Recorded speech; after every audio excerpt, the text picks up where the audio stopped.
Alrighty. Welcome everybody to the very first session of my Rise of the Runelords campaign that I will be running. I have four amazing players here with me. My name's Adam. I'll be your dungeon master for this adventure. I've been playing RPGs in many forms for many years. So I really love tabletop role-playing games to get into the spirit of telling a cooperative story. And yeah, that's my favorite thing about it. So I'm going to introduce you to the players one by one. And first up, because he's immediately to my right, left, that way. One of the directions. Chuck, take it away. Cool. Hi, Chuck. I've been playing tabletop games for 15 years. Different. I started with D&D 3.5 and then Pathfinder because it's 3.75. I really enjoy the storytelling and the immersive worlds that we can create and dive into about tabletop playing and the different dynamics that can form between people in groups and different characters themselves and how many different characters you can be, different types of people you can explore. It's lots of fun. Thank you very much. Next up we have Raven. Hello, I'm Raven. I've been playing D&D since first edition, and I hated first edition. But I enjoy most of these games just because I can do whatever the hell I want with very few repercussions other than people hating me. But hopefully I won't get on anybody's nerves. That's all good. Thank you very much. And I'm sure you won't, to be fair. Maybe sometimes. Next up, we have... I just thought I'd guess. That's all good. Next up, we have Wrath. Hi, how's it going? I go by Wrath. I've been playing Pathfinder maybe a little over a year. Played many other games since like high school. Started with second edition, gone through that different games. Played independent games. Just if it's something new, willing to try something once. And glad to be a part of this. Awesome. And last but definitely not least, we have Toll. I'm Tolmera. I've been playing games my whole life, but D&D, maybe a half a dozen sessions. I'm definitely the newest to the group. And what I like about D&D is the crazy scenarios that you can play out, flipping off walls or crazy things. It's fun. Some very cool stuff that you can do, definitely, yeah. There has to be one dragon seduction per game. That is minimum. And it's the law, right? Yeah. The bard has to do it, and if you don't have the bard, the rogue has to do it. Wait, shit, I'm the bard, or the rogue. Well, if we meet a dragon, I'm sorry, guys. Well, you can always take a couple levels in bard if you needed to. Yeah, that's a good point. What's just always nice to have. I love bards. They're so useful. I was like, very topical moments there. I know for a fact that Chuck hates bards with a burning passion. What, bardic knowledge? It's like you can know anything for any bloody reason. Oh no, it's just bards in general. Just bards in general. Just people and bards. Yeah. And people and the way they play bards. And bards. The character design. I might play horny bards, but at least I play them well. I hope. No comments. Alrighty, so how about we jump straight in? You have all made your way to SANDPOINT for some reason or another, for all differing amounts of time. And that's where we pick up our adventure, is SANDPOINT itself. You are to attend the Swallowtail Festival, which is a ritual to consecrate SANDPOINT's new cathedral. And that's after the last one burnt down. And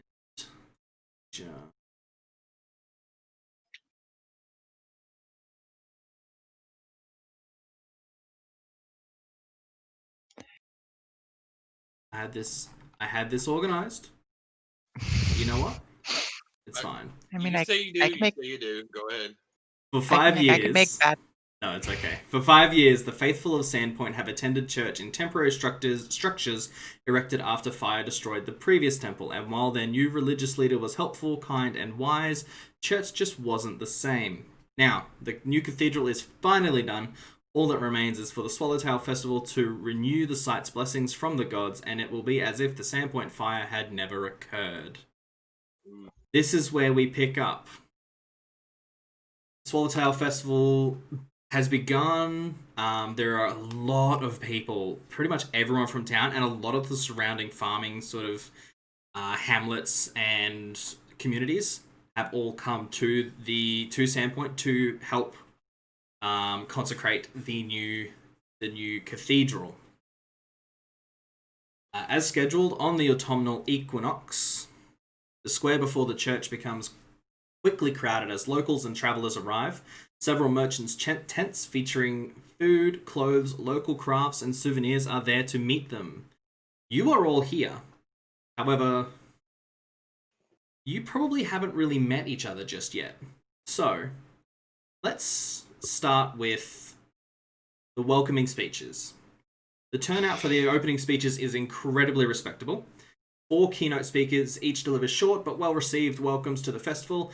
Mayor Deverin's friendly attitude and excitement prove contagious as she welcomes visitors to the town and jokes about how even the local tanner and notorious workaholic, Lars Ravanki, manages to tear himself away from the tannery to attend, much to everyone's amusement, except for his. Sheriff Baylor Hemlock brings the crowd down a little bit with his very stern, dour mood, reminded to be safe around the festival's bonfire, and his request for a moment of silence to remember those who lost their lives in the fire that claimed the town's previous church several years ago. The next speaker was scheduled to be a local nobleman, Longiku Kaijitsu, but a sudden illness has prevented him from attending the ceremony. It's not really surprising to those of you who have spent any more than a couple months in SANDPOINT. It's not really surprising at all to any of the locals. Longiku has a well-known dislike of frivolity in festivals. The final welcoming speech was from SANDPOINT's own showman, Sirdak Drokus. He is more than up to the challenge of bringing the crowd's mood back up with his rousing anecdotes. He delivers a not completely irrelevant recap of the long process the town went through to finance and construct the new cathedral. However, those of you who have spent any more than a few months in the town again know that he's definitely exaggerating. It's a great word. He throws in a bit of self-promotion at the end, inviting everyone to stop by the SANDPOINT Theatre for the following evening to check out his new production of The Harpy's Curse, revealing that the lead role of Avicera, the Harpy Queen, will be played by none other than the famous Magnamarian diva, Alashanda. Now, those of you who have visited Magnamar or lived there definitely know this name. She is like, I think Anne Hathaway. She's big and hugely famous. Finally, Father Xantus steps up to give a short speech thanking everyone for coming before, declaring the Swallowtail Festival officially underway. So what are you guys doing? I specifically am avoiding the mayor. Okay, interesting. Good to know. Yeah. It's not hard. It's not hard. There's a lot of people around, and you can pretty easily blend into the crowd. Well, I think it'd be kind of hard for me to be blending in the crowd for what I am. Look. But no, he's basically kind of just walking around with a mug in his hand, just drinking. I'm just kind of looking around carefully around people. Fair enough. Keeping to it. Fair enough. Who's next? I'm just walking around, having a look at the festival. Mhm. Generally watching for interesting-looking people to chat to. Alrighty. You do find a bunch of very interesting people. There is a tiefling standing over there.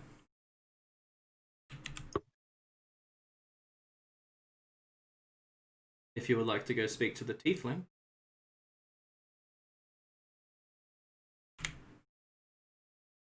Yes, no? Not. Do not. I, Moving on. He's debating on it. Debating on it? I don't think I've seen the map that you're seeing. No. You're definitely not. And if you're watching my stream, okay, probably turn it off. I'm not watching no stream. No. Okay, no. great. Yeah, I'll talk to the tiefling. All right. Tiefling? No worries. So as you walk up to the tiefling, Toll, why don't you describe your character to Wrath? And Wrath, after Toll's done, your turn to do the same. Oh, yes. What do I look like? Oh my god, how do you not know what you look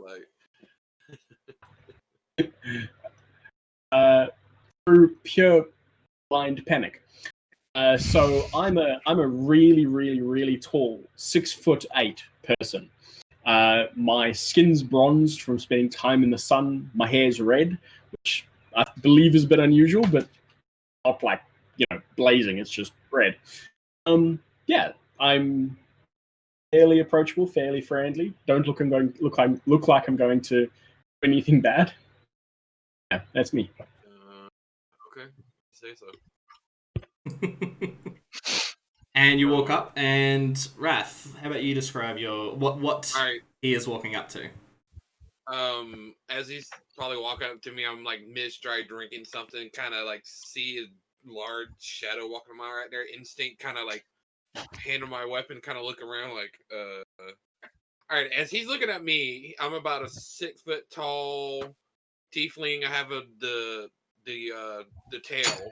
Yeah. He has short little horns. He has Mhm. basically white hair, white eyebrows, the demonic eyes, red skin. His outfit is between like red with X pieces of black, and he has brass parts on it. And he has a rapier and a crossbow slung on his back. Alrighty. He just kind of looks at you and then kind of gives a raised eyebrow, kind of like doesn't say anything, kind of drinks a little bit, and it's kind of like wait and see what you want. I'm like, So what do you say as you walk up to him then, Toll? You're tall for a tiefling. Thanks. Can I help you with something? Finish my drink. Yeah. What are you drinking?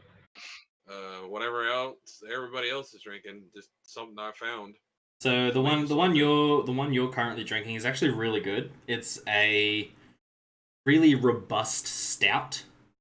Mm-hmm. You actually got it from the stall that is run by a half-elven woman, and the stall has a picture hanging off the side of it, and it's of a like it almost looks like a dragon, like a copper dragon, but instead of copper, it's a lot more. It's rusty. You've seen this sign before. It's for one of the taverns called the Rusty Dragon. Oh, he goes there many times. He's a well-known patron there. Yeah, for sure. Nice. It's probably actually where you're staying too, by the way. Yeah, he's in a little room. Yeah. Yeah. So. So can I get you another drink? I'm good. All right. Well, I'll get you one. I'm gonna right. go get a drink. All right. Yeah. I keep walking. I'm like, no worries. strange human. Keep walking. So you head up to, as you can see, there are two different taverns that have a stall here. One has a picture of a fish on it. You know this to be the hagfish, and the other one is the rusty dragon. Which one are you going to? Yep, you. Yep. Rusty dragon. Rusty Dragon. All right, you head over and you are greeted very exuberantly after probably a 2 or 3 minute wait in line. Very exuberantly by a half-elven woman. She says, "Oh, you're a big one. What can I do for you today?"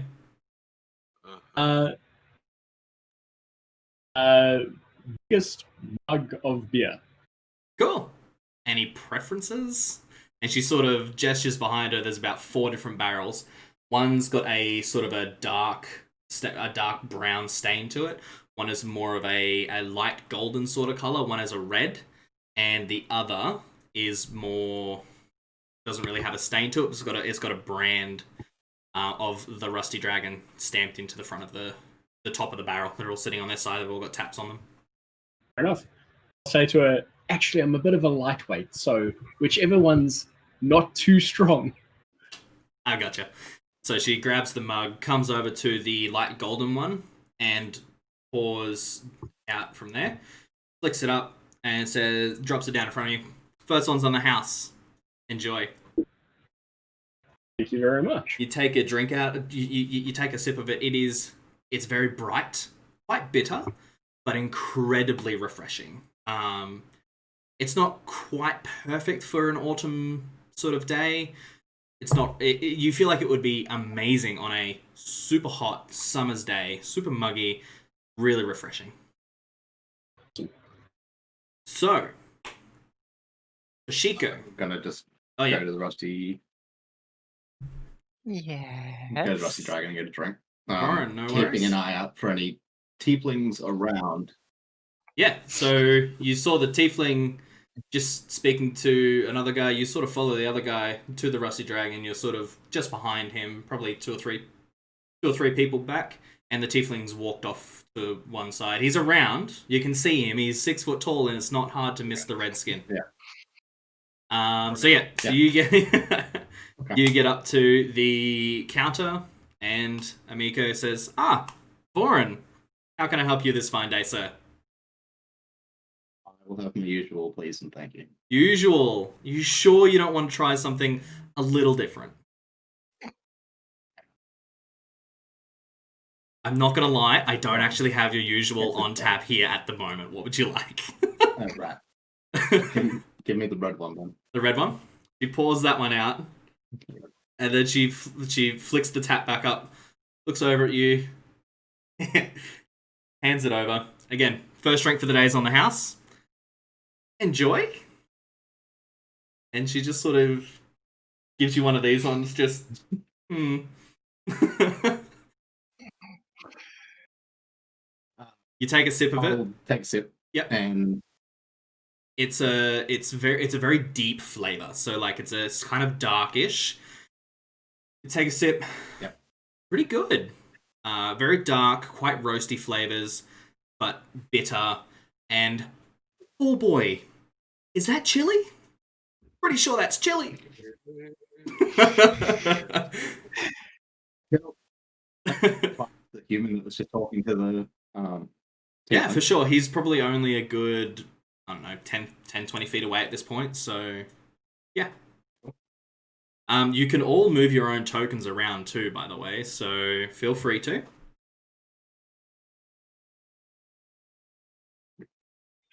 All right. So you walk up to. Toshiko's just staying back, watching this very odd set of very tall people. Yeah. Everyone's very tall, except for the dwarf, who is dwarf sized. You got a problem with dwarf? All right. Over dwarf. Toshiko, what are you doing? I'm just watching at this point. So just people watching kind of thing? Yeah. Yeah, mostly Definitely. watching these 3 very interesting people. Mm-hmm. No, for sure. There is a crate right next to where you are, so I'll just assume that you're just sitting on the crate, just sort of interesting. Yep. All right. Cool. So, Vorin, you walk up to this human that was talking to the tiefling.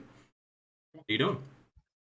Would you like to introduce yourself? Give a bit of a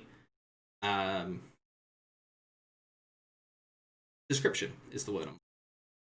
Yep.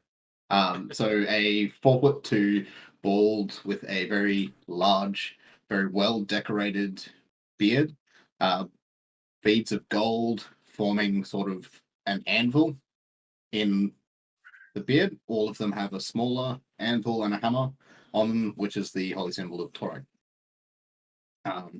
As currently would be not wearing armor. Don't imagine so. I mean, to be honest, armor is kind of like a statement piece. It is as fashionable as it is functional. This is an event. It would be well within the realm of possibility for a dwarf of your stature, not height-wise, but like, let's say social stature. Thank you very much. Yes, well within your rights and expectations of a dwarf of your social stature to be in full armor at an event like this, especially representing who you do. So, he's wearing a bronzed scale mail suit with a tattered with the holy symbol of Torag on the front of it. Over his back is quite a long hammer head, or hammer with a head that is carved to look like a giant skull. Oh, that's cool. There is a ornate dagger on his side. As he approaches, Torag's blessings on you, human. It's a fine day for the gods to be welcomed back into our fine town. How are you finding the festivities? I'm just going to be staring at his hammer. I'm going to be like, wow, okay. It's my first time here. It's interesting. I haven't seen any festivals like this before. I definitely would say it's a unique one. Yeah. What brings you to our fine place? I'm searching for news of strange goings on around our world. Yeah. Fair enough. Strange news of what kind? New BCs, strange things running around, just oddness, weirdness, things that are not as they're supposed to be, not as they've always been. Where did you get the skull on your hammer? It is not skull. It is metal. It was a gift from the ninth, I'll say. Yeah. Ninth? The ninth. Your companion earlier interests me. Did you happen to catch his name? No, but I think he's drinking a strong beer and he's run out if you want to buy him another one. If it is, or before it is so rude of me, the name's Vorin Fjallborg, and your name? I'm Soloman. Soloman. It's a pleasure to meet you, Soloman. Thank you very much. I can't ask how to spell your name yet. Vorin.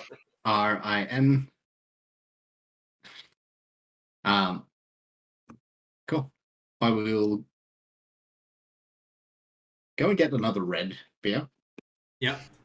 Spicy. And I will get a one with the Rusty Dragon stamped on it. Yeah, perfect. Me. Cool. Yep. You take a sip of that one, and Amiko says, "This one is actually free all day because it's a new let's say concept that I'm working on. Let me know what you think. I'd love to tweak the recipe." And she sort of is looking at you expectantly. Well, I take a mouthful. What do I taste? Peaches. And Peaches. Is it tart? Very.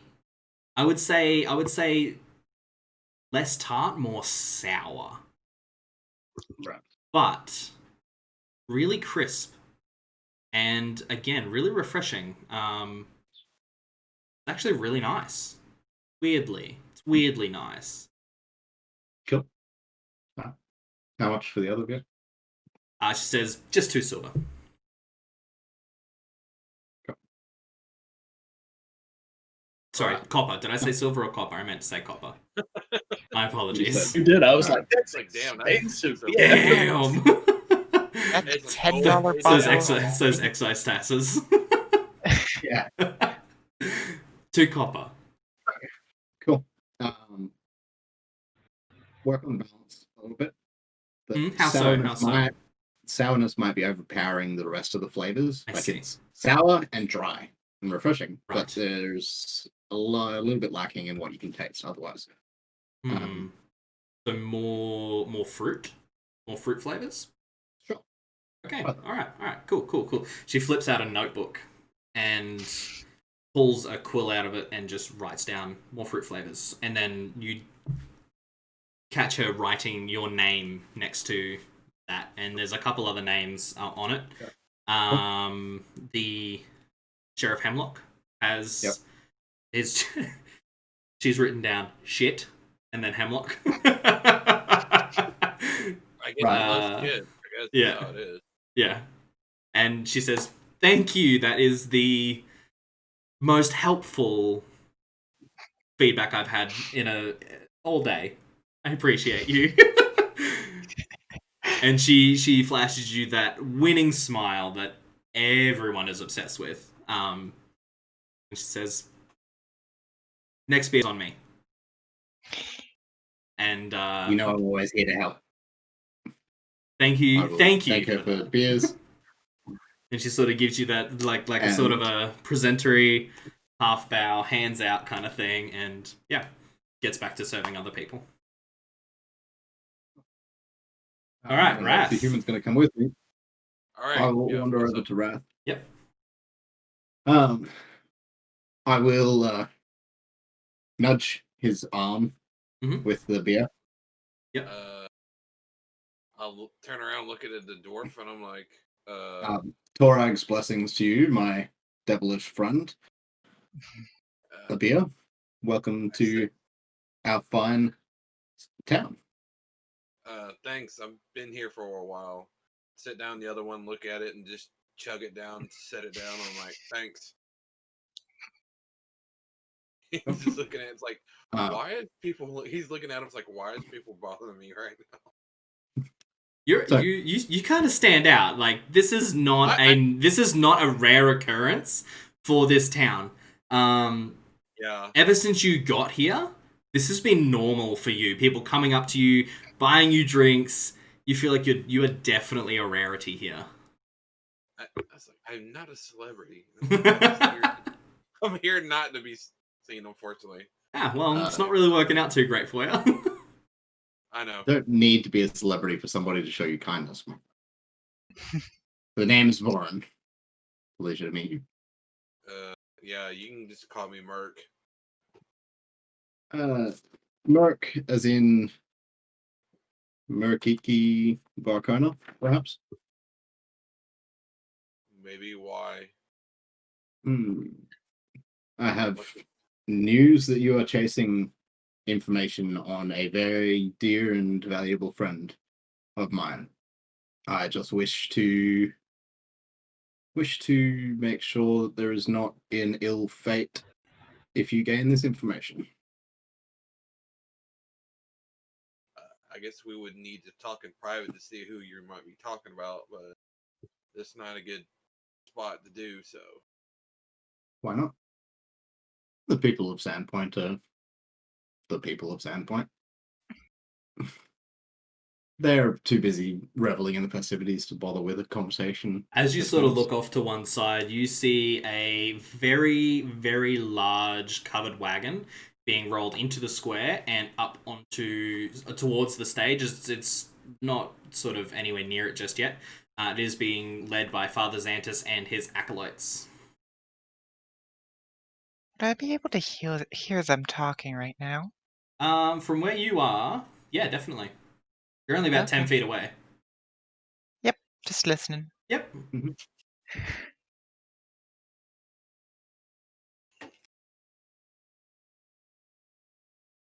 I'm waiting for a response.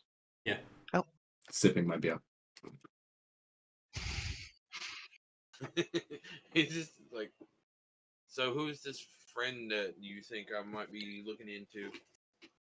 He's the local Ford master. Oh yes, Forge that master. yeah. I've been told he knows certain information that I know about something.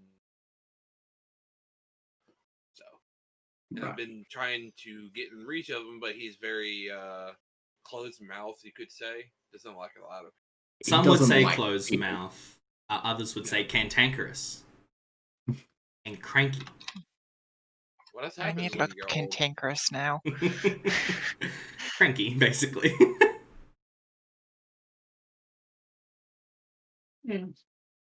He's an old dwarf, an old hunted dwarf. You can't expect much from. No. Well, would you able to help me maybe actually get a chance to talk to him without getting yelled at or getting something thrown at me or whatever else he might try? Depends on what you wish to do once you find out this information. See how well I could use it. That's all I'm going to say. He leans back against the thing that I guess the whatever it is. He leans against it, finishes his beer, and just watches around. And he looks at the human. And it's like, As you sort of as this sort of is happening, the wagon has been led up onto the stage, and Father Xantus claps twice, but they seem to be a lot louder than they should have been. It sort of booms through the square and kind of echoes out. You all sort of look over, and he. This is a story you've heard before, never quite as eloquently told. It's the story of how Desna first fell to Earth and was nursed back to health by a blind child, whom she transformed into an immortal butterfly as a reward for her aid.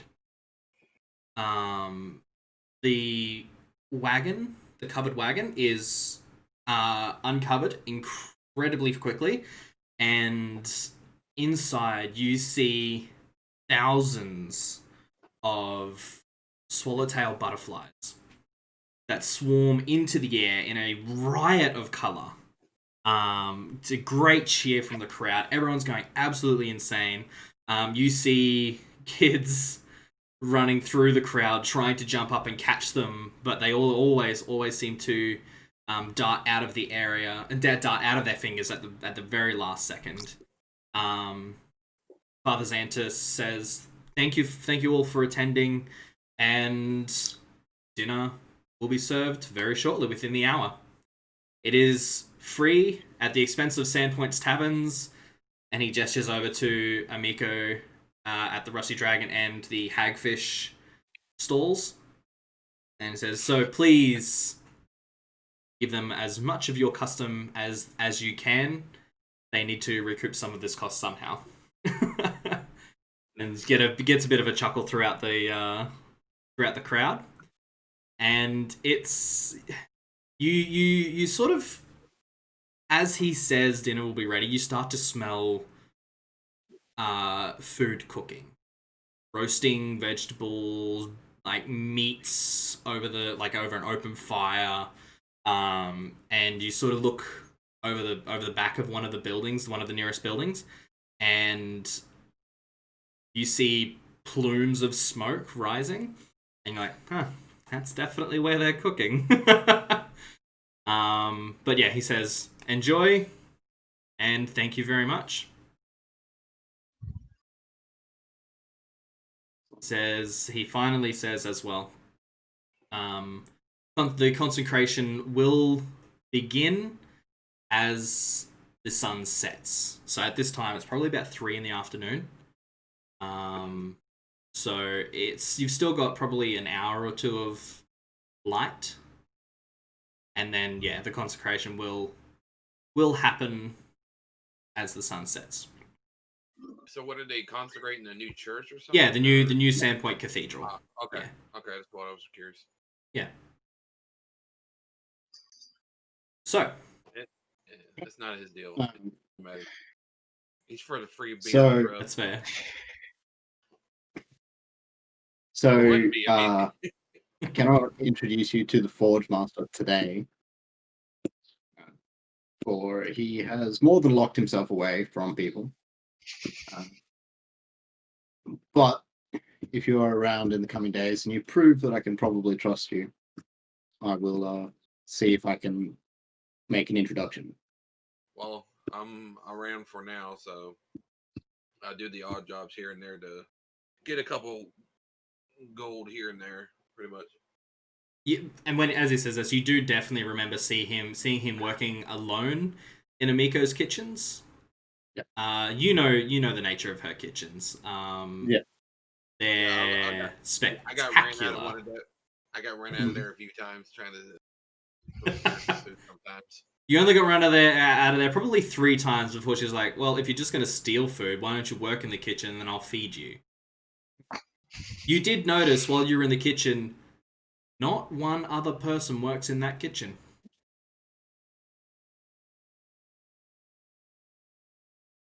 Huh. That kitchen's a weird kitchen. Well, if it's magical, I can go like, oh, it's just radiating magic. Yeah. Being a magic user. Magic. Almost certainly. It's magic. It's magic. It is But yeah. So, after the release of the Swallowtail Butterflies, and they're still hanging around, they sort of seem to keep themselves in the square kind of thing. And you watch the kids over the next hour or so try and catch them, and not one succeeds. Foolish children. Toshi is slowly making their way over the tent, Mhm. and they probably have like 1 or 2 of the butterflies on them, Yeah. fair. just very slowly inching, Mhm. listening to these 3 discussing something. Yeah, no worries. You do all notice that there is a female type person, human by the looks of things. Yes. Very, very slowly inching closer to you. And the only reason you notice that is because she's now practically right next to Merc here. Right. It was real sneaky, and you didn't really notice it until she was right there. Welcome, friend. Hi. Welcome Yes? to SANDPOINT. Oh, I've been here for a few days at this point, but thank you. I've seen you This is around, the but first time. This is the Yeah, first I time didn't- I have laid eyes upon you, so it is a welcoming time indeed. Do we all Thank need you. another drink? You're all pretty much empty. Told her No, everyone. a dwarf is never empty. He just blows on alcohol. And I go back over to Amiko Yeah. and grab one of each drink. Yeah, not a problem. 4 copper for yourself. Cool. So I'm going to come back over to the group, hand the red to the human. Yep. Which human? The There's tickling The sweet Solomon? human. There are The big 2 one, humans. female. the big human. Solomon. So Hey! you hand the red Hey, to Solomon? Hey, God damn it. Yeah. Yep. The stout to the tiefling. Yep. I'd The take it. peach sour to the female. Yep. And what have I got? What's the other one? I mean, it's think like a really crisp, nice, bitter West Coast IPA. That's what you got. It's your favorite. It's your favorite. It's a lager. You gave me the sour peach one, yes? Yeah. Yes. I take a sip, and you know the face that cats or animals do when they taste something that they don't like and they do the scrunch face? Yeah. Yeah. You could swear for a moment that that's not a face a human could really make, but it is really sour, so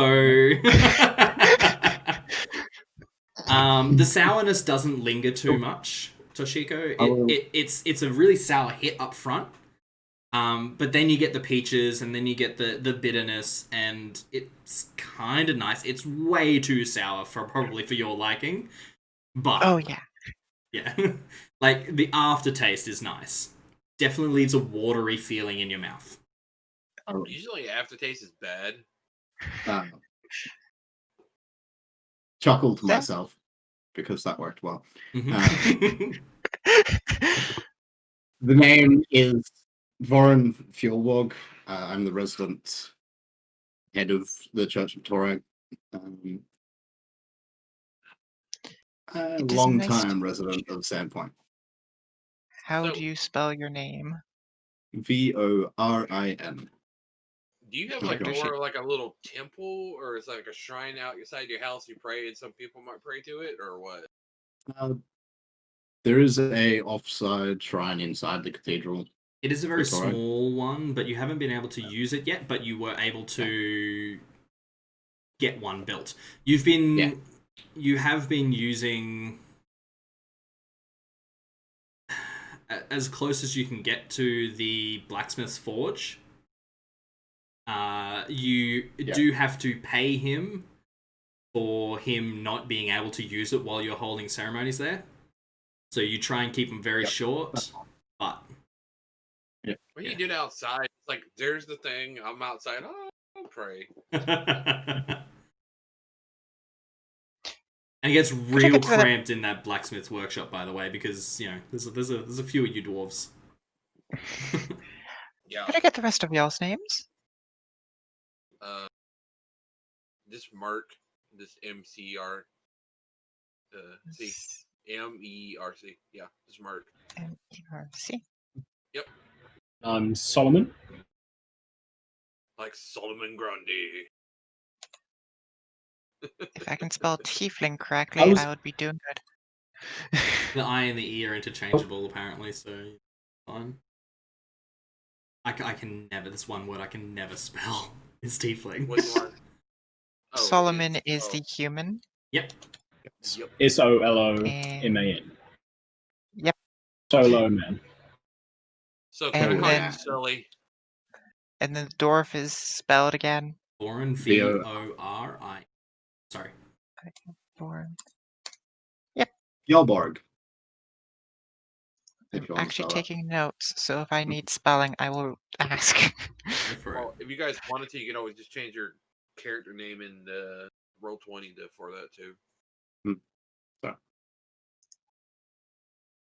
All good. And I assume you share your name as well, Toshiko? Yes, I'm Toshi. It's nice to meet you all. Huh. And you're currently Human. None of you know that I'm a tiefling. Or not tiefling. Tiefling. What the hell? Whoa! You're, None of you know that I'm anything other than a there human. is I a don't way think you you can do. look like a human tiefling. You're more human than you are a tiefling. I mean, Yeah. Yeah, it's a variant of this. yeah. Toshi, what brings you to SANDPOINT? I'm just here. I travel a bit. Right. I follow Oh. Desna's whims more than anything, currently. I see. Well, I hope Desna bids you stay a little while and enjoy the revelry. Well, I'll This enjoy revelry the is revelry. for Desna, so. Mhm.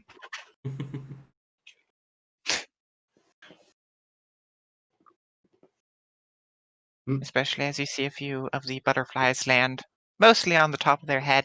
I want to try catching one of those. Cool. You reach out to grab one, and same as the kids, it seems to just slip out between your fingers as you feel like you definitely should have caught that, but it Yeah, just slipped out of your fingers. that's weird. I grew up on planes, etc., so I know butterflies. Should I have been able to catch that? Yeah, 100%. You definitely should have been able to catch that. I'm going to comment Oh, on that. don't worry about catching them. They're Chuckled about nearly that. impossible. Yeah. Just sort of You let guys them know land on something you. I don't. Well, it's Desna. So, catching them is going to be very difficult. It's like catching the stars themselves. So Desna is the like goddess of travel and stuff, right? Travel, freedom, stuff like that. Yeah, that's kind of weird. It's just a butterfly. I thought it was kind of cute. It's like for a goddess like that. It's like a butterfly. I guess. Yeah, Desna intimidate likes to paladin like appreciate that. the small, beautiful things. I could see a paladin's weapon is like a twin axe, little butterfly wings. It's actually a star actually, knife. Yeah, which makes no sense when you think about how it's supposed to work, but Right? okay. Well, if you've ever seen the show Xena, it's like when she throws that chakram and it just bounces everywhere. Like, it's supposed to be something Basically like the that. same idea, kinda. I mean, or you seen the Crawl movie, the little like the tiger claw kind of little thing, which is I kind haven't of cool. seen that one. Oh, that is a cool weapon. You ever see it? It's really cool. Looks like a tiger claw and it flies around. It's pretty cool. It's as sort of like you're- how Sorry. it's sort of like how Paladin Smites work. You're so hot it somehow works. Right. So as you chat and sort of get to know each other a little, food is being served. There are 3 long tables set up just over in front of the podium, and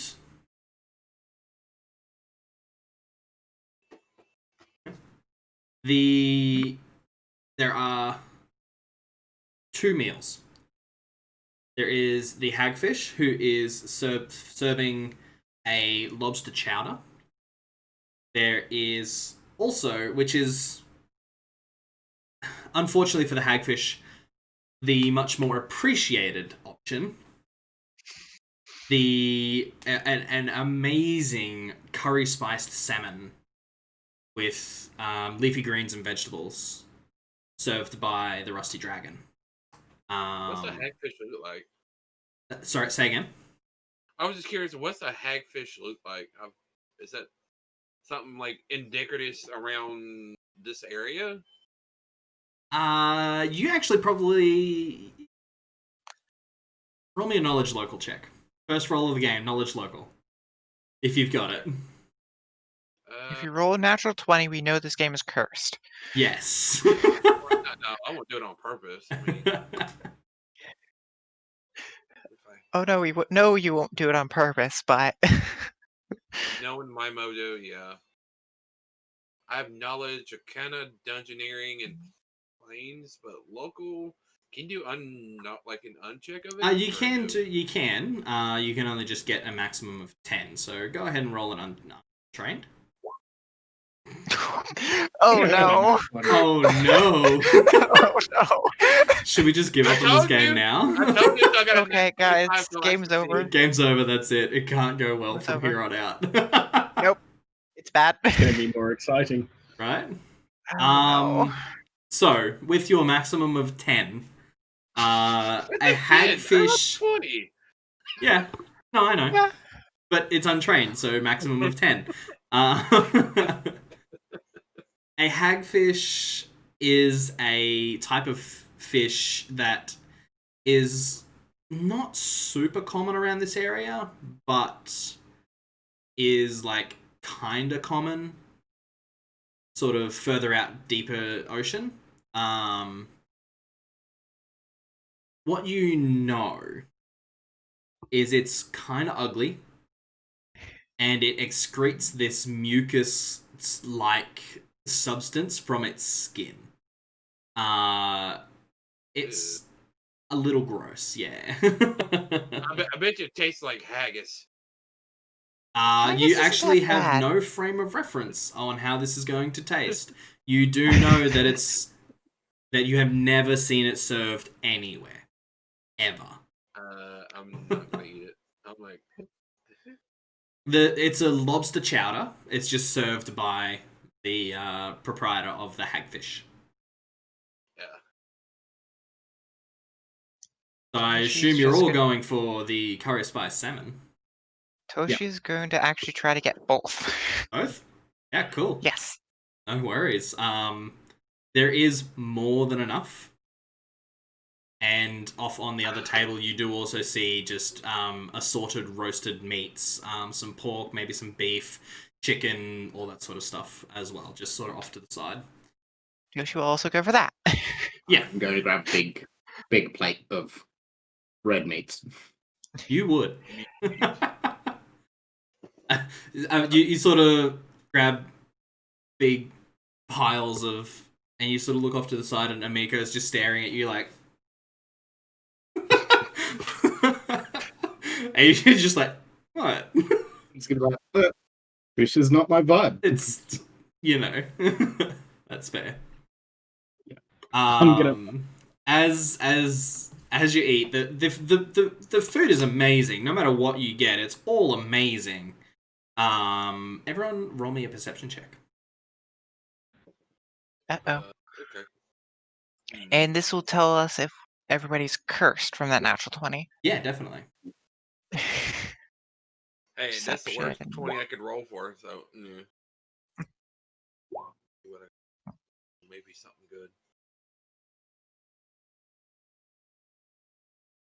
Who knows? I could roll 20s all night.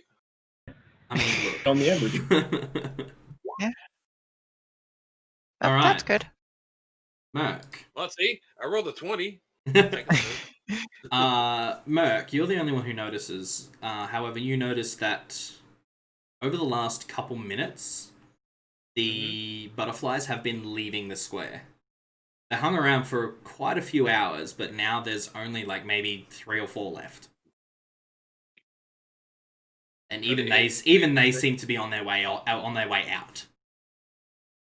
they heading to a Pacific like? As specifically as you know, away. Okay. Just out. Not in any specific direction, just out of the square. Okay. I just kind of shrugged their butterflies. So. Yeah. Okay. No, that's fine. You eat, you talk. As the sun begins to set, the tables are taken away. The food is moved from the tables to off to the side. If people want more, they can get more. Father Xantus takes the central podium, and you see him sort of take something out of the inner sleeve of his pocket and throw it at the ground. There's a huge clap of thunder as everyone goes immediately silent. Show off. He clears his throat, and you hear, as you're all looking there, off to your right, a scream. And then off to your left, another scream. And then behind you, another scream. As... Played out. Yeah, not a problem. As I am going to get all of you to roll me initiative. Okay, 1 second. My All roll right. 20 decided to die on me. Oh, it always has trouble. It always has trouble. Can I get point? Did you turn on tiebreaker? I Yes. don't know how to do that. So Yeah, no, I've got that. Yeah. Okay. Oh, I'm about to say I did not roll. Yay. I'm still loaded in. Ah, here we go. We're not.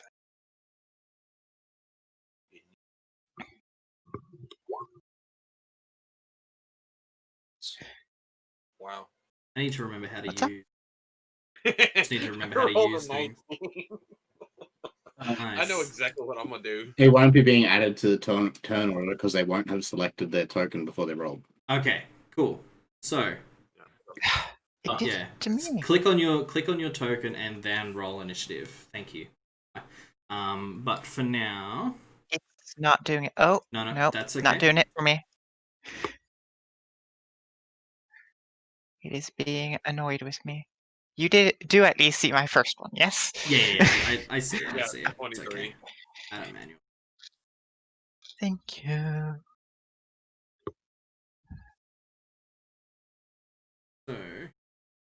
23, Oh. I did roll. Seven. I did click my character and rolled. I don't know why it didn't. Pop It's up all on good. the roll.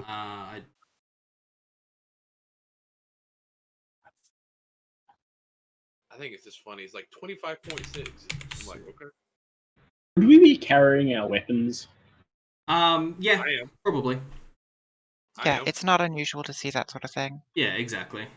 I mean, you're in a medieval town. You're gonna have something to protect yourself with. Mhm. Especially out in the frontier like this, there's goblins, orcs, giants, probably bugbears, gnolls, whatever that's gonna be out here. Most likely goblins. Goblins are just annoying.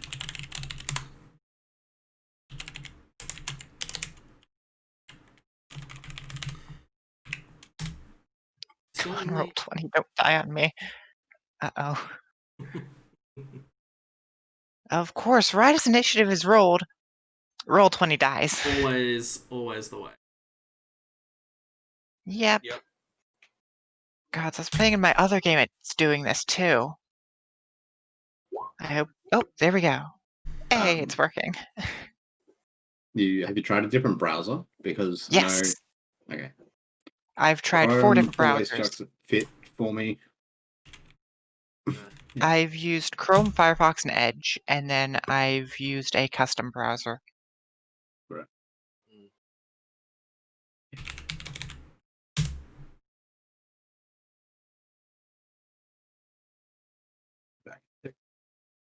So,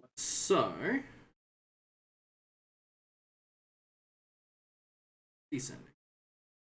Merc, Yes. what are you thinking?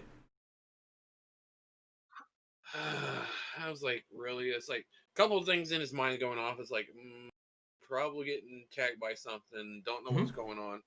So I'm gonna walk. What I'm gonna do? I'm gonna walk up to the dwarf. Yep. I'm gonna wait. Maybe he gets back. I'm like, I don't know what's going on, but just be prepared. I'm gonna smack him on the back, enlarge his ass to a really big dwarf. Nice. So a medium-sized dwarf. Nope. Nope. Large. I He'd be He's a big tall boy. size. He'd be tall size. So he'll be about as tall as I am, at about 5'1". I think 8 foot, 9 foot tall or something like that. Big dwarf. Yeah. It's double and then double, so Yeah. it's 16 foot. Yeah. Yeah. It's only double once. Chuck, you're now in a large dwarf now. Yeah. You've been enlarged. I Cool move. already had the enlarged person buff prepared. Tick. Go. Nice. All right. Toshiko. Okay, what did you say the priest was doing? He threw something at the ground, and then what happened? Threw something at the ground, threw a and there was thunderstone at the a ground. yeah. You can. It's pretty easy to tell. He threw a thunderstone at the town. It exploded at the ground. It exploded, and there was just a really loud noise. He used it to get people's attention and to add a little sense of je ne sais quoi to Thematicness. Yeah.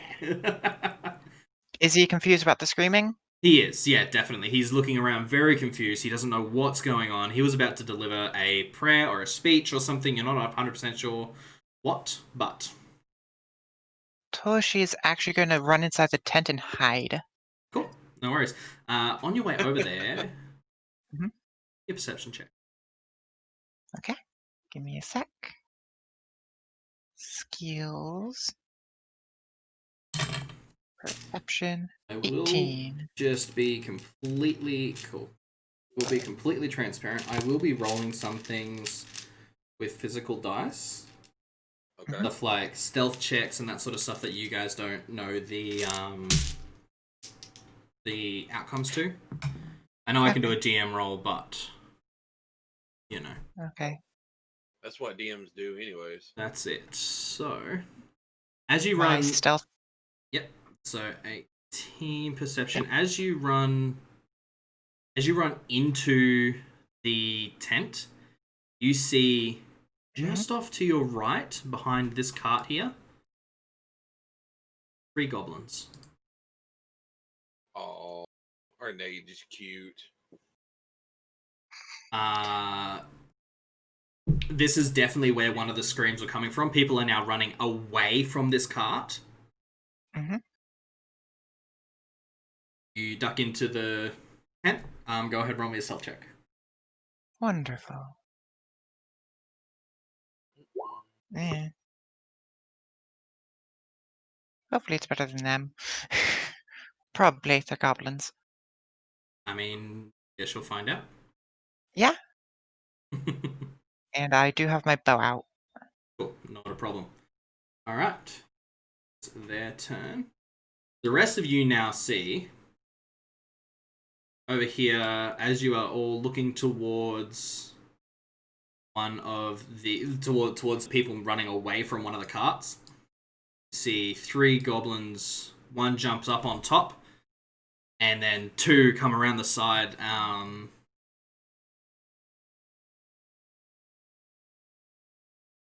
Those poor little things that get smooshed. Yeah. They're gonna have a bad day. They're about to Alright, have a bad day. Yeah, it's Because- like I got a dwarf with large. Have I've fun. got 20-foot reach now. So Oh God. Hey, don't forget you have enhanced strength anyway, so you got like 2 or 4 more strength. They sort of move out in this sort of area, and they're just cutting at people. And there are people that getting gashes all down their legs. One falls and is completely still. And then the goblin just jumps on it, just and just absolutely mutilates the corpse. It's horrific. They run out and they're just killing and hurting as many people as they can reach. One is 100% dead from what you can see, and there is another who is quite grievously injured. However, Soloman, one is a particularly brave goblin, decides that you look like you are really the best person to be trying to kill right now. Really? Kick his The ass. Yeah. 6'8" giant monster versus the like 2-3 foot little green monster. Okay, have fun with that. This is where I regret 16. not knowing how to set up my armor. What armor are you wearing? I am wearing some explorer's outfit, which I don't know if it has any armor value. Nope, would no not. armor. Nope. So you're not Alright. wearing any armor. Right, so my AC is lower than that. All right. What's your dexterity modifier? My dex mod is +2. It's 2. All right. So yeah. So you would have a dexterity of 12. AC of 12. Sorry. AC of 12. Not AC. dex. Oh yeah. Sorry. Thank you. Dex 12. No, Oh my 100% God, right. what happened? Thank you. So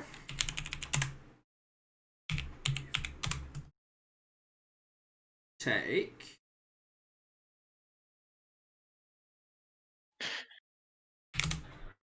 4 points of damage. If you click on your token, you should have 3 bubbles pop up above the top, and there should be an I do. 11 in the red one. If you click on the red one and go -4, enter. That should do Awesome. exactly that. Great, thank you. So what's their number in blue? That is AC. your AC. Oh, okay. Just wanted to make sure. Ooh. Yikes. Cool. So, Vorin, your turn. I'm gonna take 5-foot step towards Solomon. That should bring me well within 20 feet. It will.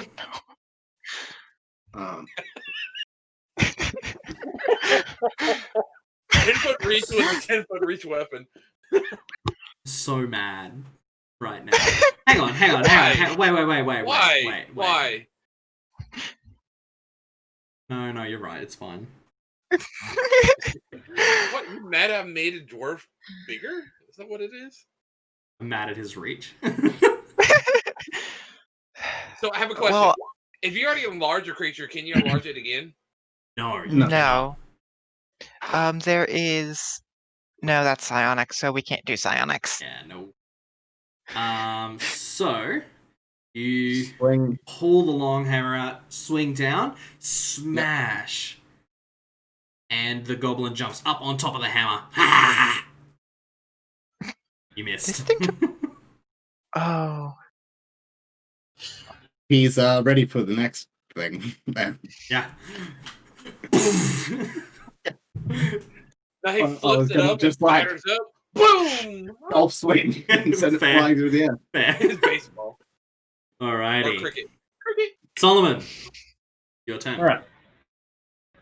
Are there any it's guards perfect. around? Solomon can punch it. Is there anyone that there looks like are a they're gonna be few helping? guards, yeah, and as you sort of think that, as that thought enters your the back of your mind, you hear fighting going on in other areas. So yells, you hear a lot of goblins, and you definitely smell wood smoke and thatch, and there are possibly houses on fire. Okay. How tall is the stage? It's only like 2 feet off the ground. It's not huge. Okay. Well, then I'm going to step onto the stage and go here. Yep. I'm just going to survey. I want to see everything that's around. I want to see what fighting is going on. And if I see anything, I'm going to call out to everyone else to tell Before you people step I can see the away, fighting. Before you step away, or as you step away, rather, the goblin is going to take an attack of opportunity. He's not And dead then. No, he is not. And Golf it's going set. to Oh, well. crit. So you take 10 points of damage. I'm going to lie down. Yeah, you are. And Uh-oh. you don't get to move because you fell unconscious. So what were you on? 7 minus 10, so you'll actually be on -3. Now, the way I play Death and Dying, every round you get a fortitude save. If you get a natural 20, you pop back up. You're still at minus hit points, but you're conscious. You are considered staggered, which means you can move or attack. If you fail that fortitude save, you lose another hit point. You're bleeding out. If you get to negative your constitution score, so what's your constitution score? 12? 13? 13. 13. If you get to negative 13, so if you lose another 10 hit points, you are dead. Just letting you know. Oh. So next, Merc. What are you gonna do? I look at the big guy get taken out by a goblin. I'm like, man, he's never gonna lay this. And all right, so I'm sitting there like looking at the dwarf, and I'm like, all right, he can handle that one. I look at the one in the middle. I'm like, hey, buddy, how's it going? I'm literally speaking to goblin. You're not gonna like this. Boom! I'm gonna fucking daze him in the face. Okay. So I assume I need to roll a save. Yep. So what save do I need to roll? And do you need to roll an attack roll for daze? I don't believe you do. No, it's just a save. That's I'm what I pretty sure they I feel like it's a... It's like will. plus. I can look it up. Why am I? What's DC? The wonders of the internet. You can just look things up. Right? It is a It's a will. DC 15. It's a DC 15. So DC it's- 15 will save? Mhm. Yep. Perfect. Cool. He sort of Damn. looks at you like this, and as the brightness starts to leave your hand, he ducks his eyes into his elbow and then looks up. Yeah, that's fine. It's like I have a blade in my hand anyway, so just Yeah. like Cool. Any movement. Cast a spell, but you can still move. I moved behind the dwarf. Okay. It's a No natural worries. shield. Toshiko. Your turn. Okay, so I'm a snipe this one Go for using the snipe action. So attacks. 15, they are flat-footed if they missed me.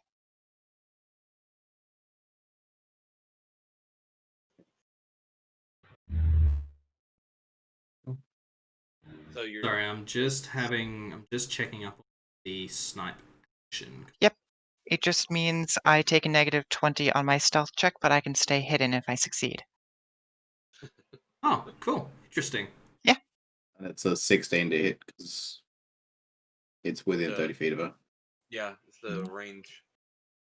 Yeah, is that side +1 included in that 15? No, it is not. It is not. Cool. So it is a 16 to hit. To attack So and it damage. definitely hits. And I'm assuming the precision damage is your sneak attack. Yep. Yeah, awesome. How is it looking? Unconscious. Yay! The goblins. It's take them out. That means I It's don't need looking. to worry about. It's super rough. You do need to make me a stealth check. Okay. And I will move after this, after I find stealth. 26. So that's at a -20. Yep, Yes. you're sick. Yeah. Okay. Cool. Meaning I'm going to use my move. Am I able to squeeze through like the underneath of the tent? Probably not underneath the tent. It's kind of like pegged into the ground. But I will say you can probably cut it with a knife if you've got one. Nah, I'm just going to move 30 feet. 5, 10, 15, 20, 25. Gonna hop in here. Cool. Not a worry. Okie dokie.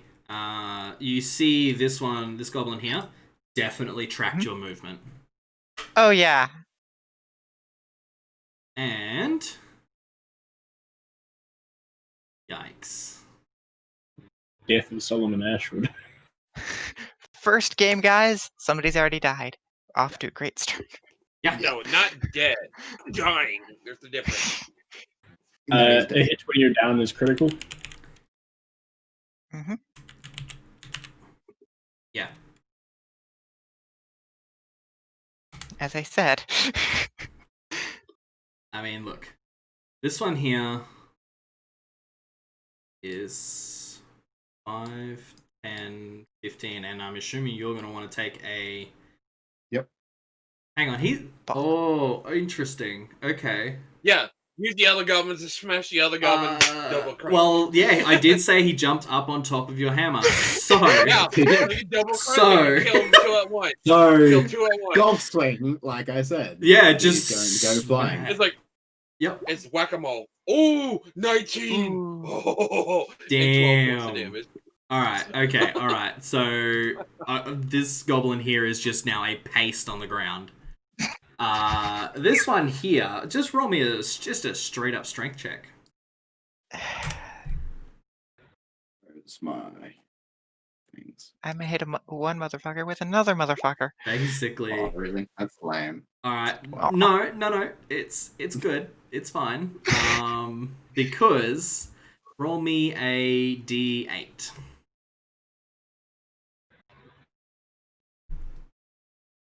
You do 7 points of damage. Oh, Good see, spot. close. I was close.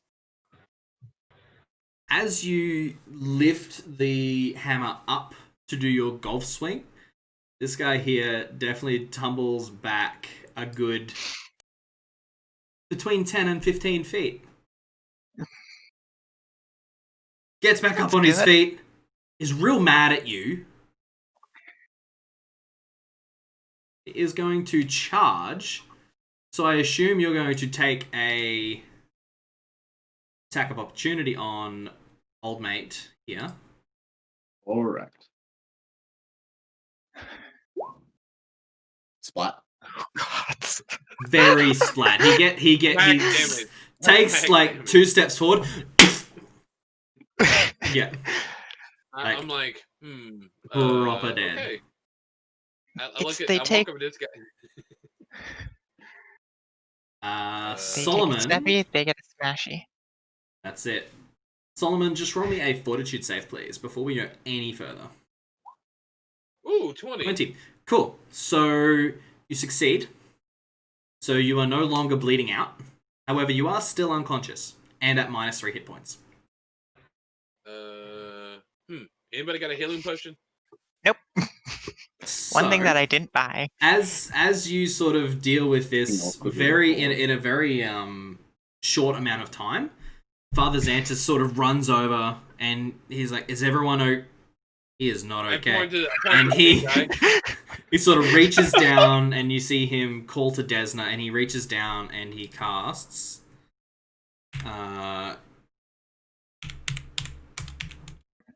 Cure. It's not. True resurrection. True resurrection, right? He casts. Seriously. He casts cure light wounds, and you gain 9 hit points. So again, if you click +9, it'll add 9, and you don't have to worry about doing any math. So I You look at take the a- big guy, and I was like, look at the big guy. You might want to put some armor on. Someone get the number of that cart. Father Xantus looks around and says, "Is anyone else injured?" As he sort of stands about in the middle here, and he gathers in, and you see him pulse a channel of positive energy, and everyone else that was injured they see their wounds close up. This goblin here that was unconscious and not paced wakes up, and then one of the villagers standing nearby just on the head with a hammer, just smack, whack a goblin. Yeah. Toshi will also take a shot from over there. Go for it. It is prone. It is not moving. So just Yeah. dead. As they're doing that stuff, I'm just seeing if there's anything worth of values on these little bastards. Can you get my No. arrows? No. There is nothing worth. There's no value of any kind. The arrow is completely ruined. Oh, both of them? Yeah, both of them. Shit. I wouldn't even want to grab them. You don't know how they smell. They're gross. They smell. So as this sort of calms down just a bit here, you look around and there are multiple fires all over SANDPOINT. There are definitely houses on fire. There are definitely probably people on fire. As you look Stop around, dropping there them. are dozens and dozens of goblins crawling up onto the roofs, jumping off, running around, throwing torches into carts. The guard is running after most of them. They seem to have every other goblin that you didn't just handle pretty much under control. As you sort of gather yourselves, you feel behind you like a burst of heat as you hear a cackling of goblins light the Rusty Dragon tent. The Rusty Dragon on fire. The Rusty Dragon Is it stall this one is the or word, this? which is this one here, on fire, and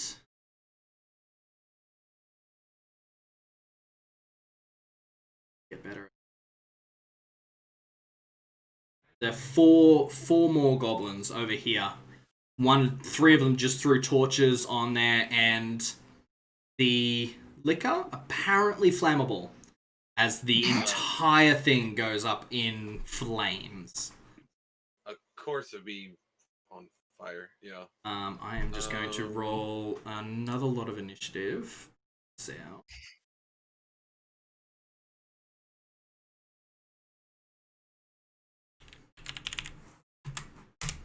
So my quick question is, Yeah. did Chuck's character get affected by that channel too? So they get extra healing or no?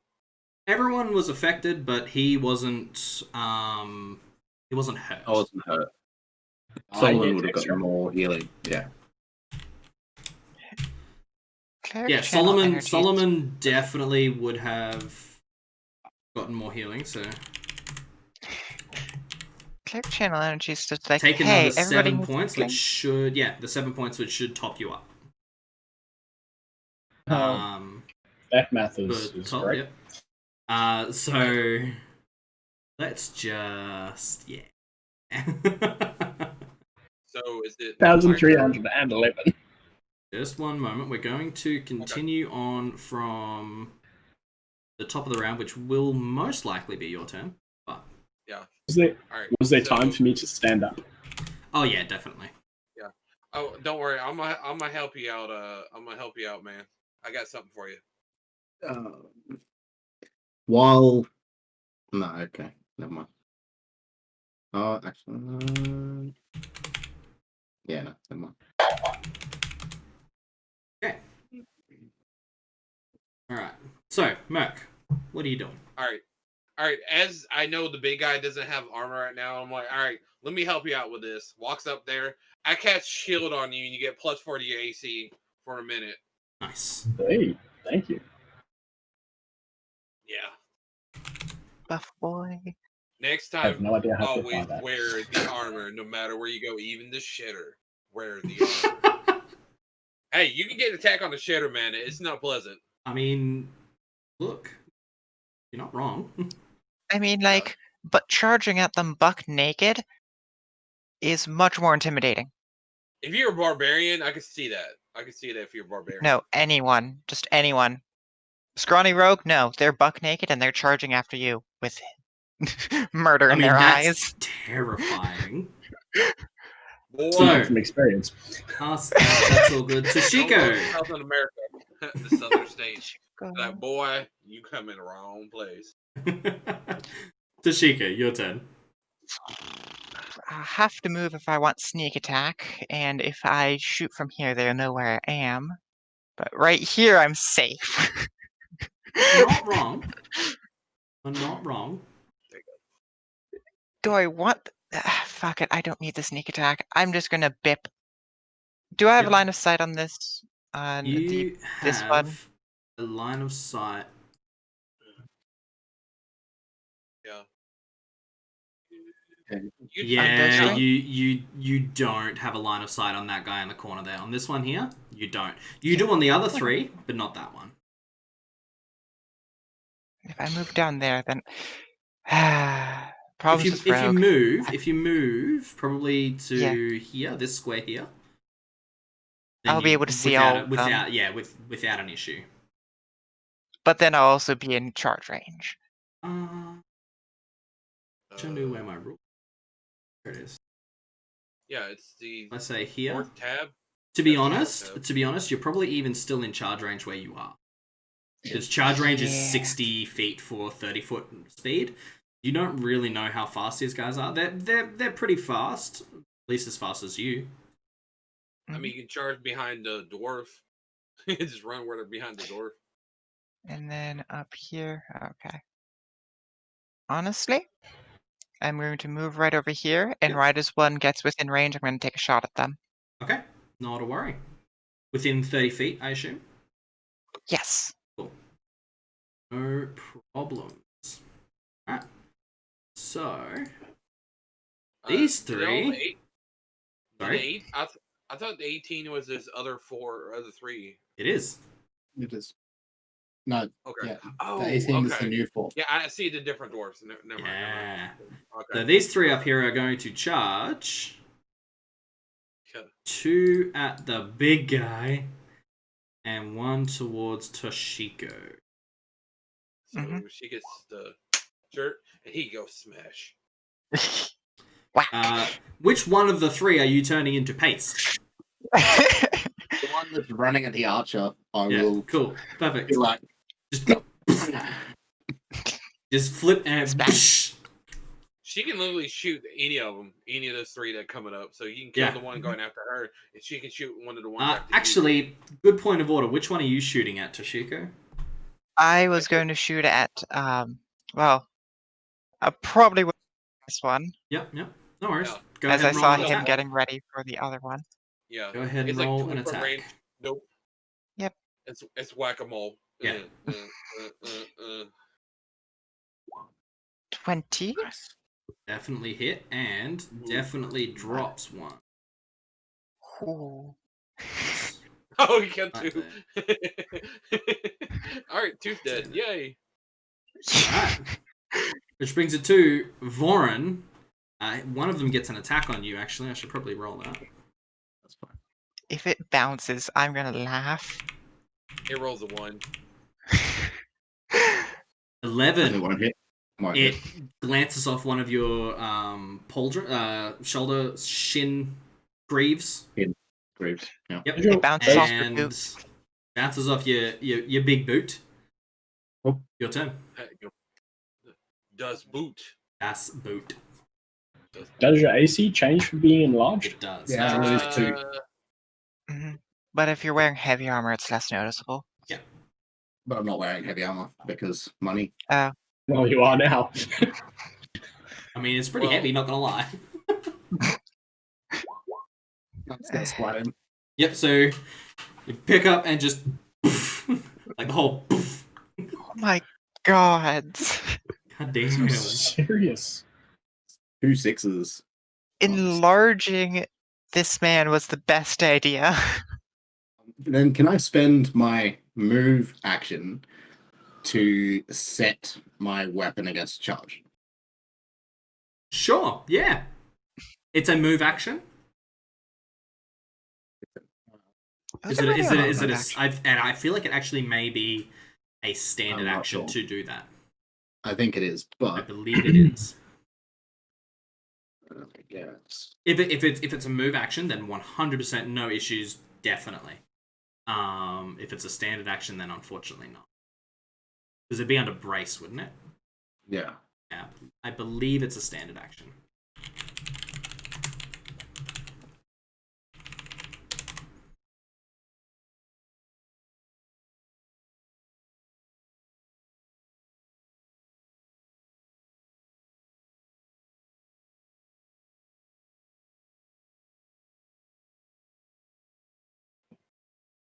It's just a ready action. Then I would say it is a standard action. Mm. Use a radiant action to set a... Yes, it is a standard action. Because it is an action. Yeah. So unfortunately not. I'm gonna, if that's the case.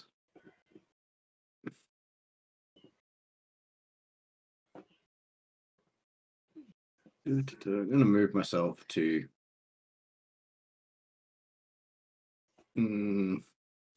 here. Make sure that I don't incidentally provide cover for them. And what? Weird. You have a 20-foot range, right? So it's not quite within your range. Yep, that's what I Oh want. dear. Brilliant. This If you had man's a gonna be burn weapon, you smashed. throw something at it. Hi, Good to yeet. know. What's 30 foot? You got 20-foot reach. Fine. Don't want to. Who needs ranged weapons when your melee weapon goes for 20 feet? Well, there's a feat or something you can add. It gives you an extra 10 foot. Oh my So god. you got 30 foot. So this one takes 5 foot step forward. Actually, no, it doesn't. I'm going to run in behind here and it's going to attempt to hide. Cool.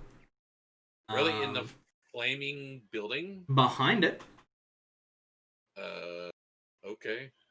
they are not super smart. The goblins. They're like Smart enough to go, I better not charge that guy. Yeah. They're fucking stupid. He has just turned 5 of the other guys to paste. Let's not charge him. It's a giant dwarf. What the hell would you expect? So it is currently hiding. None of you can see it. All right. Solomon, your turn. Okay. I'll try what I was going to try before, which is going up the 2 foot on stage, Mhm. which I'm assuming is the highest thing around me that I can climb on. And- yeah. And just being perceptive, looking out at everything that's going on and calling out to everyone else what's happening Mhm. as soon as I become aware of it. So being actively perceptive. Cool. Go ahead and roll me a perception check then. Alrighty. Perception. 1. All right. You can't see the goblin that disappeared behind the thing. You saw him go behind, but you don't know where he went exactly. There are half a dozen goblin pastes on the ground. Father Xantus is currently dealing with calming people down, getting them into an area where he can channel and heal people.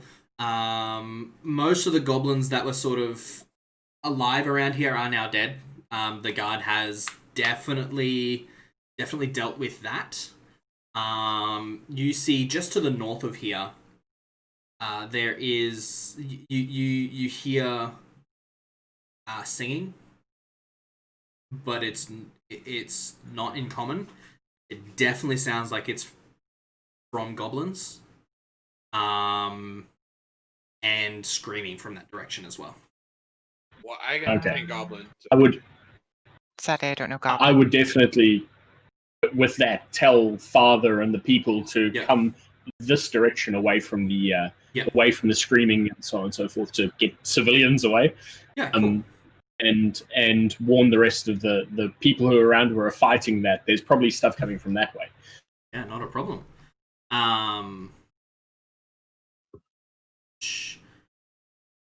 Merc, you said you know Goblin? Yes. I Cool. know Goblin and quite So a few. you have picked up bits and pieces of this song. It's sung by a couple different goblins here and there.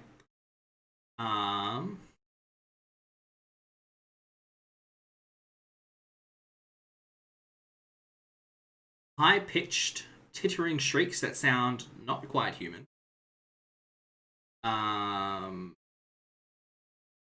Raucous sound of a strange song chanted from shrill, scratchy voices. Uh-huh. And these are the words. Goblins chew and goblins bite. Goblins cut and goblins fight. Stab the dog and cut the horse. Goblins eat and take by force. It's at that cadence too, it's quite fast. Wow. Goblins race and Okay. goblins jump. Goblins slash and goblins bump. Burn the skin and mash the head. Goblins hear and you be dead. Chase the baby, catch the pup, bonk the head to shut it up. Bones be cracked, flesh be stewed. We be goblins, you. They're weird. Well, they're about to be so- fertilizer, so Yeah. Yeah. Yeah. You hear the you hear that every sort of here and there and everywhere around you. Bits and pieces coming to you.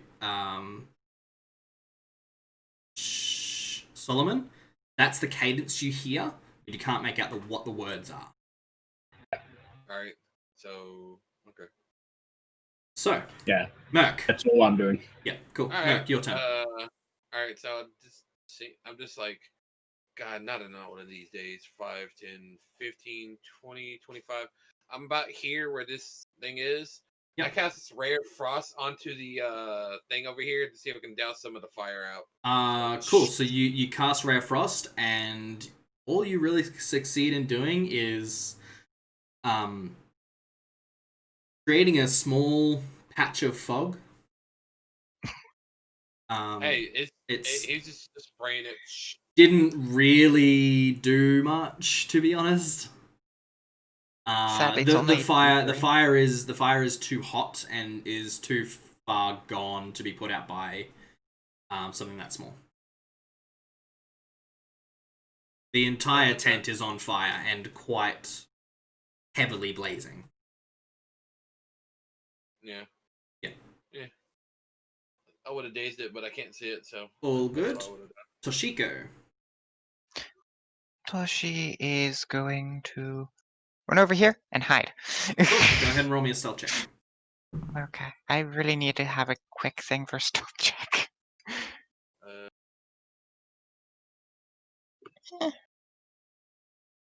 Cool.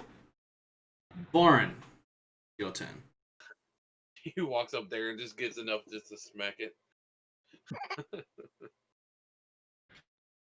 So Thump, thump, over thump. the tent. Hello.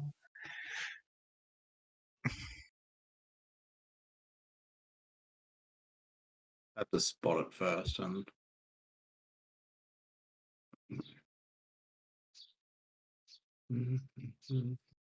I really should What?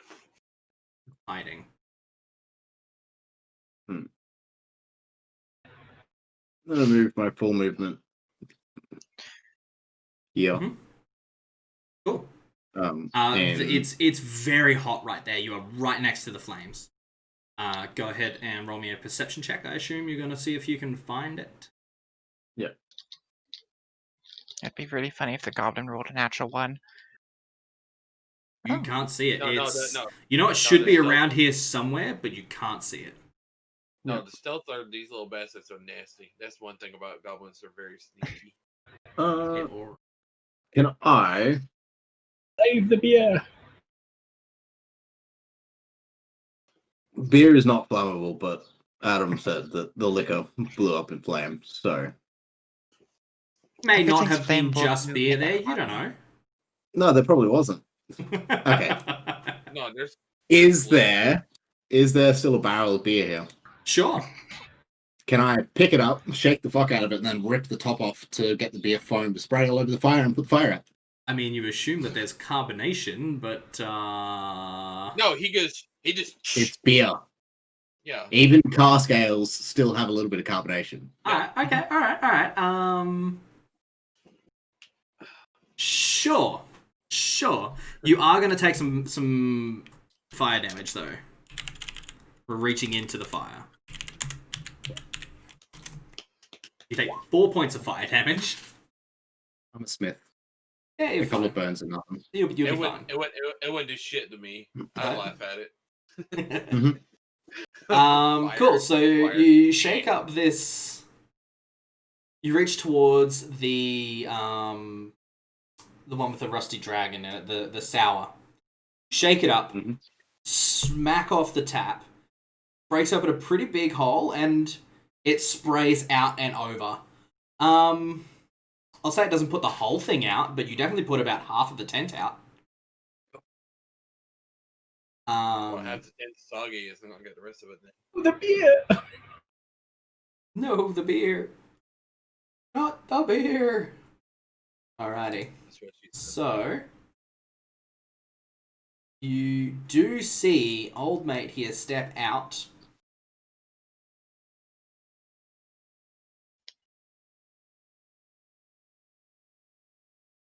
Step out to there. Is that in your range for a...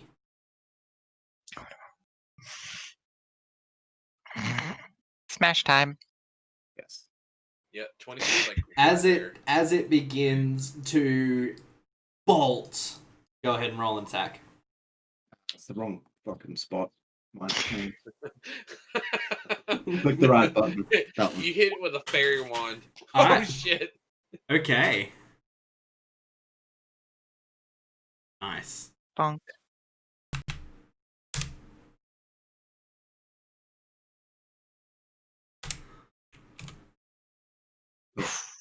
Close. Sorry. I mean, if we It is alive, but it's definitely dazed and staggered from your hit.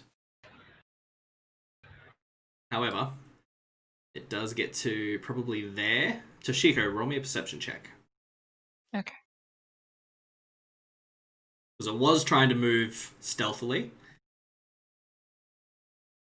I would say you probably get a negative.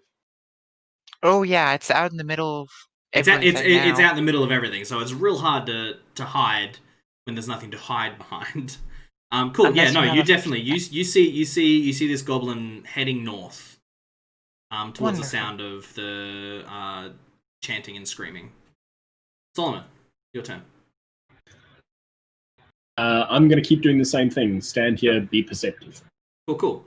You don't pick up anything different from last time. the guards do seem to be getting a better handle on things. Merc. He's just got It's just got up. Of course he did.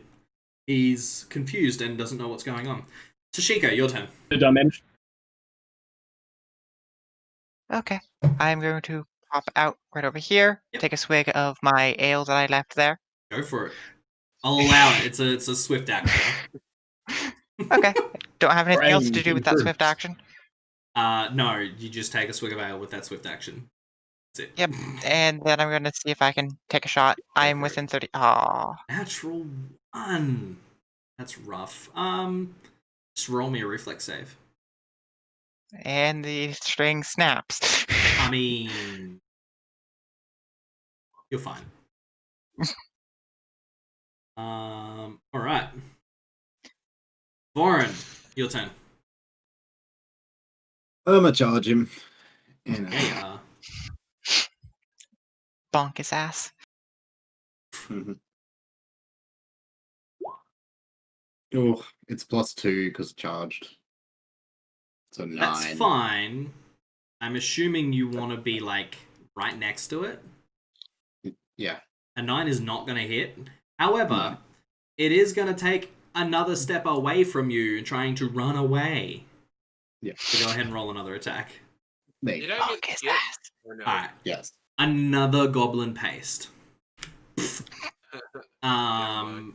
Oh, Vorin, from where you are, Mm-hmm. interesting. Really interesting. From where you are, you can see just to the north. Mhm. A goblin riding what looks to be some kind of dog.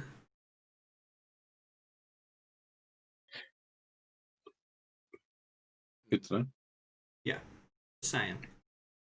It's I don't. currently Don't. fighting another large dog. Looks to be Mhm. some sort of mastiff of some kind. Possibly used for hunting boars of some or something like that. So it's tough. However, How far away is it? from you, a good maybe 100 feet. Cool. You can just sort of see it through, like, up the street kind of thing. It's right at that north gate. Mhm. So Father Xantus comes around again, and he gathers everyone sort of near you, and says, "This is the last of the healing that I have," and he sort of gestures you all over. "This is the last of the healing that I have for the day." I was confused for a second when you all moved heal. me. It's all good. You all heal 3 hit points. Because I'm sorry, it's not as much as it could be. Please, can you help the guard deal with the rest of the goblins? And as you look around, the guard pretty much has it in hand here. A lot of the townspeople are in the square, and the guard has sort of set up, like, not quite a shield wall, but like a defensive perimeter around them, and is just fighting off these goblins. You do hear battle sort of here and there.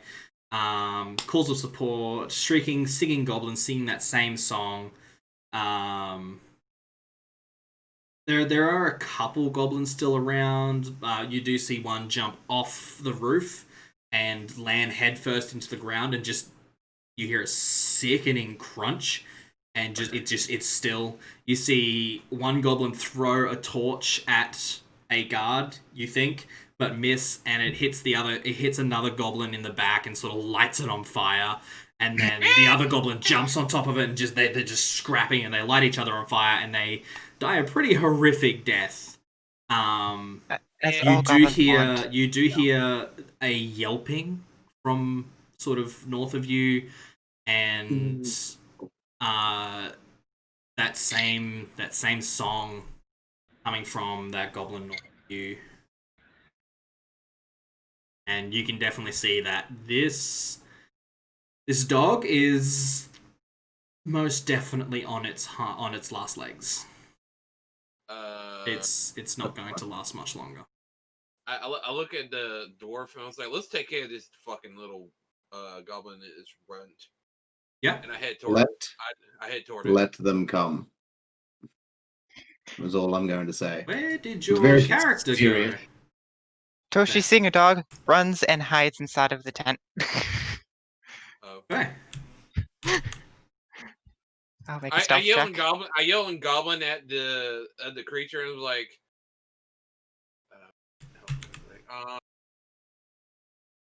is that all you can do? Yeah. You are silly, silly little halfling. I say in the goblin. Mm-hmm. It's about 100 feet away, so you don't know if it heard you, Yeah. but it doesn't seem to take much notice.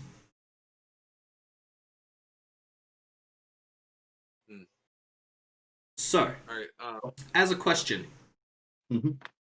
Toshiko, you're staying in the tent? Yeah. Cool. Not a worry. What are the rest of you guys doing? Is the tent still on fire?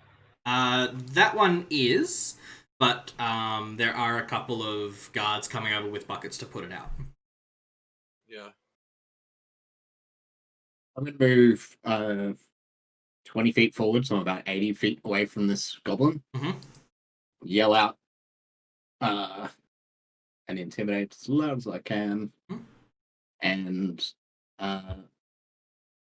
just Hey, stinky. say, let them come, and set my weapon against the charge. Alright, cool. Go ahead and roll an intimidate check. Oh, fucking Cool. hell. It hears you, looks at you, Yeah. laughs, and then deals the final blow to the dog. The dog falls dead. Poor dog. We're not quite in initiative order, so what are you guys doing? This goblin up ahead here seems to have a target of some sort. He seems to be heading towards, there's a building up there. Seems to be sort of laughing at something and chattering at something near that building. Bit out of your eye line, you can't see it. All right, I think we need to go after it. To come here. No, get him to come to me. Well, it's going after something. Yeah, we'll get him. Get his attention on me. All right. All right. Let me see. Let's see what skill I got. Or at least within my range.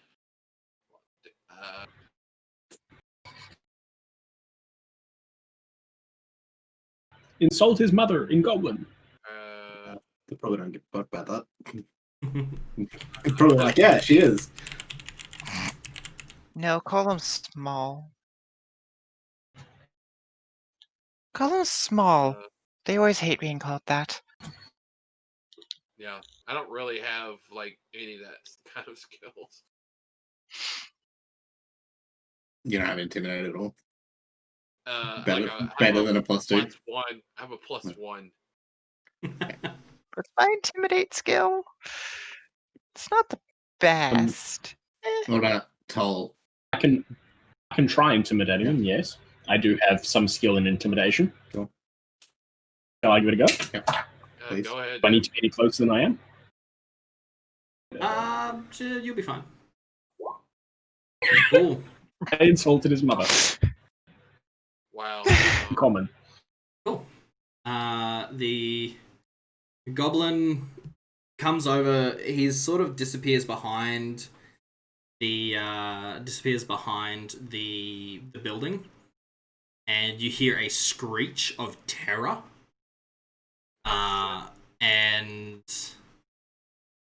the goblin sort of comes out riding this dog, grabbing and holding onto the hair of what looks like a very well-dressed male human, and is sort of laughing at you guys with the dog slicer to this guy's throat.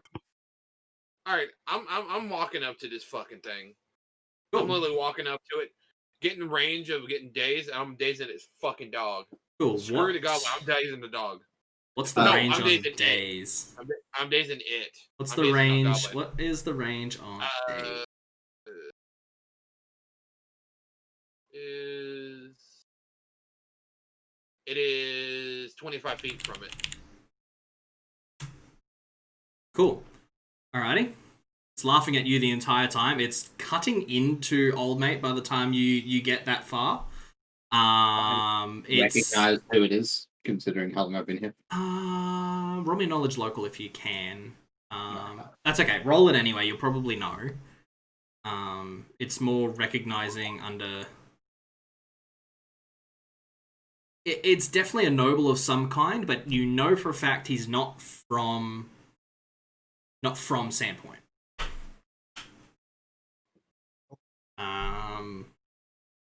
Cool. So let me just. Can I get y'all?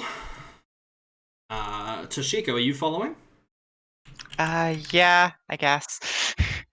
Toshi will probably notice that me. A question. I'm not. Yeah. Yeah? Toshi's Okay. following. Hiding behind the human. Yeah, not a problem.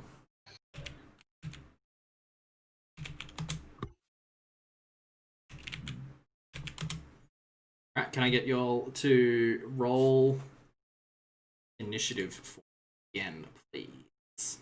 Okie dokie. Let's hope it works this time. Yep, so Then token first. click on your token first. And then There we go. It added me.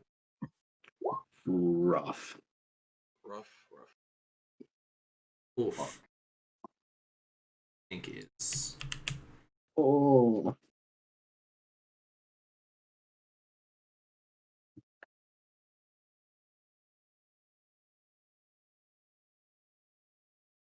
cool, so I'm just going to pop you onto a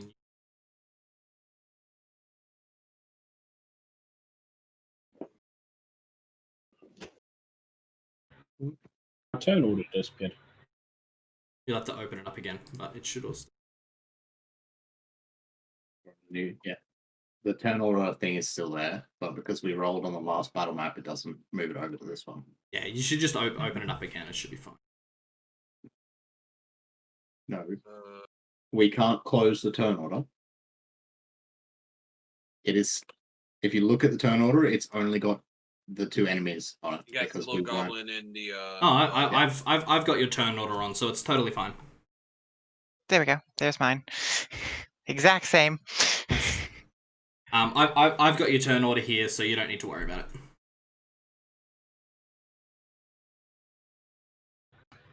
Okay. So, Merc, you get your days off.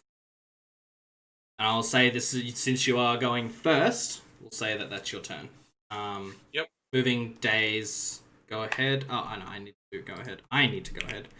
On the dog, you said? No, on the goblin. Oh, on the goblin. The days Okay. doesn't affect dogs; they only affect humanoids. So. I guess, yeah. Cool. There's a 19 will save, won't it? Yep. Yeah, it beats a 15. Cool. Alrighty. Does the same thing, sort of ducks its head and then pokes up, laughs at you. Soloman.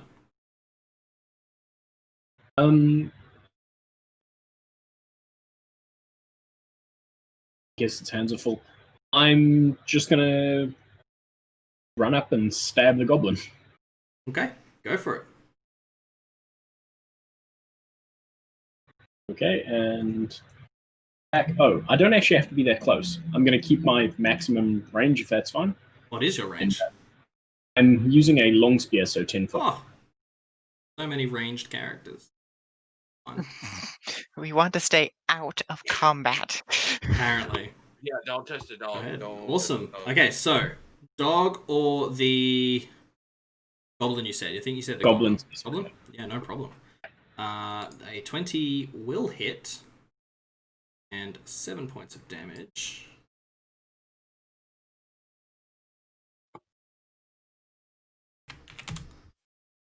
Still alive.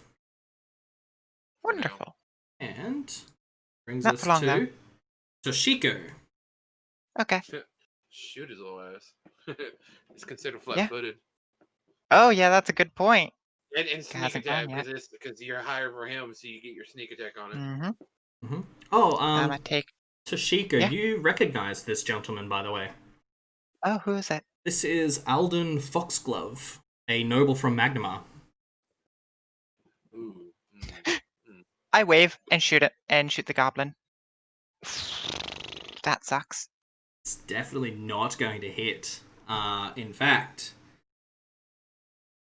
I believe since you missed by more than 5, you hit a. It depends if she has precise shot or not. Nope, I don't. Yeah, you hit an ally. So we're gonna say roll me a d. Actually, I'll roll the d3. I'm not gonna ask you to. That's just mean. Isn't it in? Hopefully, I hit one of my Actually, stinking it allies. may be within 5 feet. So People engaged in melee combat with it. yeah. So So you hit Alden, but luckily you don't do Sneak attack. sneak attack damage. So Sorry. Ow! What the Is that a wave hell? goodbye? Hey, loser. Bang. all right. Am I able to hide behind this large dude? Probably not. So she's going to run over here and hide behind the building. So Oh, I can't hide. I can just run over. yeah, you can definitely run over. That's fine. So this goblin is going to.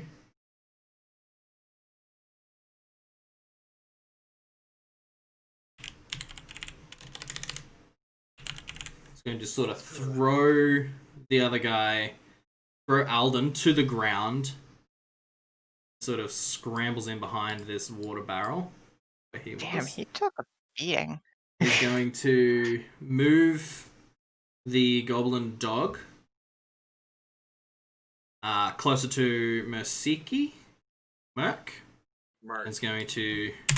do I get an attack opportunity? No, it takes a 5-foot step.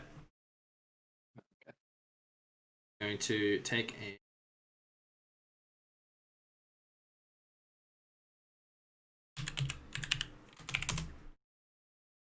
And miss. Yep. Or The best one gets goblin mad at me. dog is going to bite. 14. Does that hit? No, it doesn't. Nope. Nice. Okay. And it's Bruiser's turn. It is. It is Vorin's turn. Finally. Smash the bitch. Actually, Yeah, before your turn, however, roll me a perception check.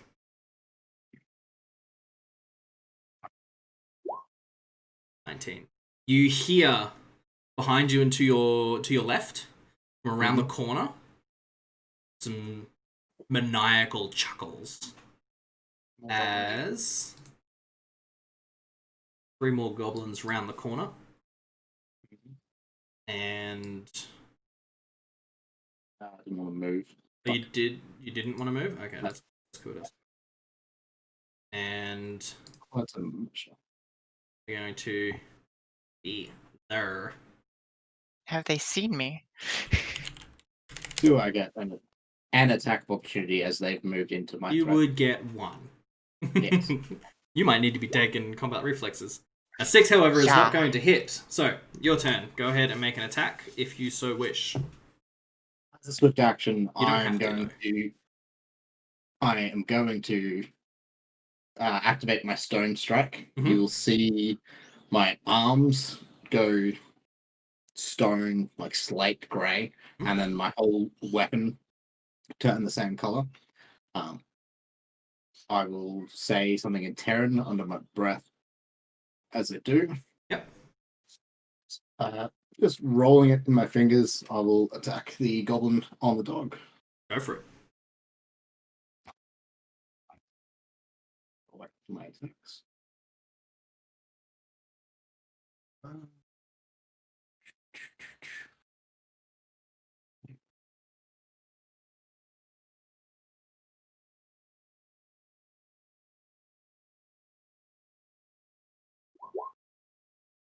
For 1. So This is hard to roll low. the goblin on top of the dog skips the dog to the side, and you slam down on the ground right next to it. Now, seek Merc. Your turn. All right. I'm gonna take a 5-foot step back. Mhm. Here. Yep. Then I am. All right. So what I'm gonna do is I'm gonna look at our big bruiser over here. I'm like, you know what? I'm gonna enlarge you too. There you go. My last one. Nice. So So Solomon. Everyone's getting the big boy treatment today. yeah, A but he has beefy shield and that one. boy. Very good. Righty. Right. And Solomon, your turn. So, just so you know, your spear damage will increase because it's been enlarged. What's Yeah. your current damage on your spear? 1d8. 2d. Should go up 1d10. Yeah, and your strength is like what? 2 I higher. believe it's actually 2d6. It goes up to 2d6. 2d6. Cool. Yeah, And I yeah, think and your you're, strength. right. Actually, if I open up your There is character a buff. sheet, Yeah, There there is is a a- buff. just for the strength, it'll do it Thank for you the very strength much. and everything. Yeah, but it won't do it for your But it weapon won't do it damage. for your weapon damage. Okay. Quick question. Since the goblin is riding the dog, if I use my net to throw it over, would they count as one creature and I can entangle both? You can certainly try. Well, I'm going to try that. So I'm going to throw my net. Go for it.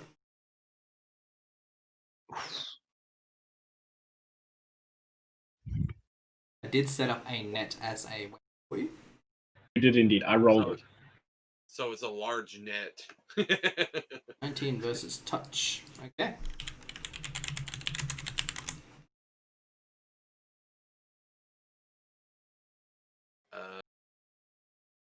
Yeah. Cool. Ranged touch attack. So yeah, so you definitely hit. Target is entangled.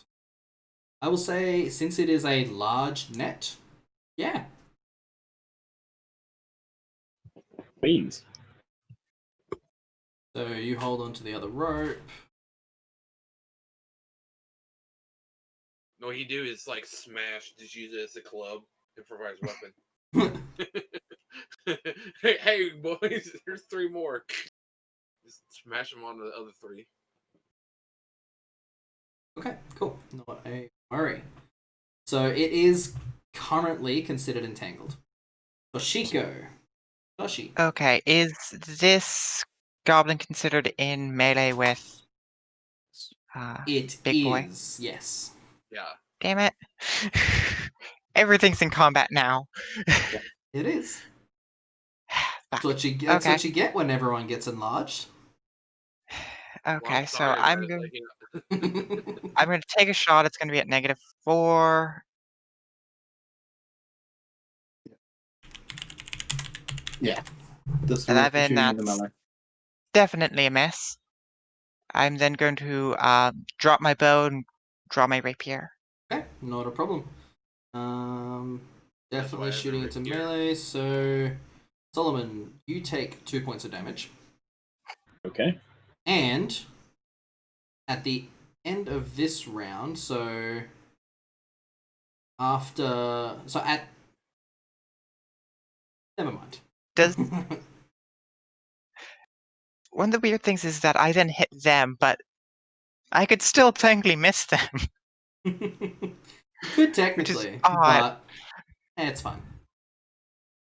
Cool. So you drop your weapon, draw your rapier, take a shot. Yeah, all good. So the goblin dog take a bite at Solomon.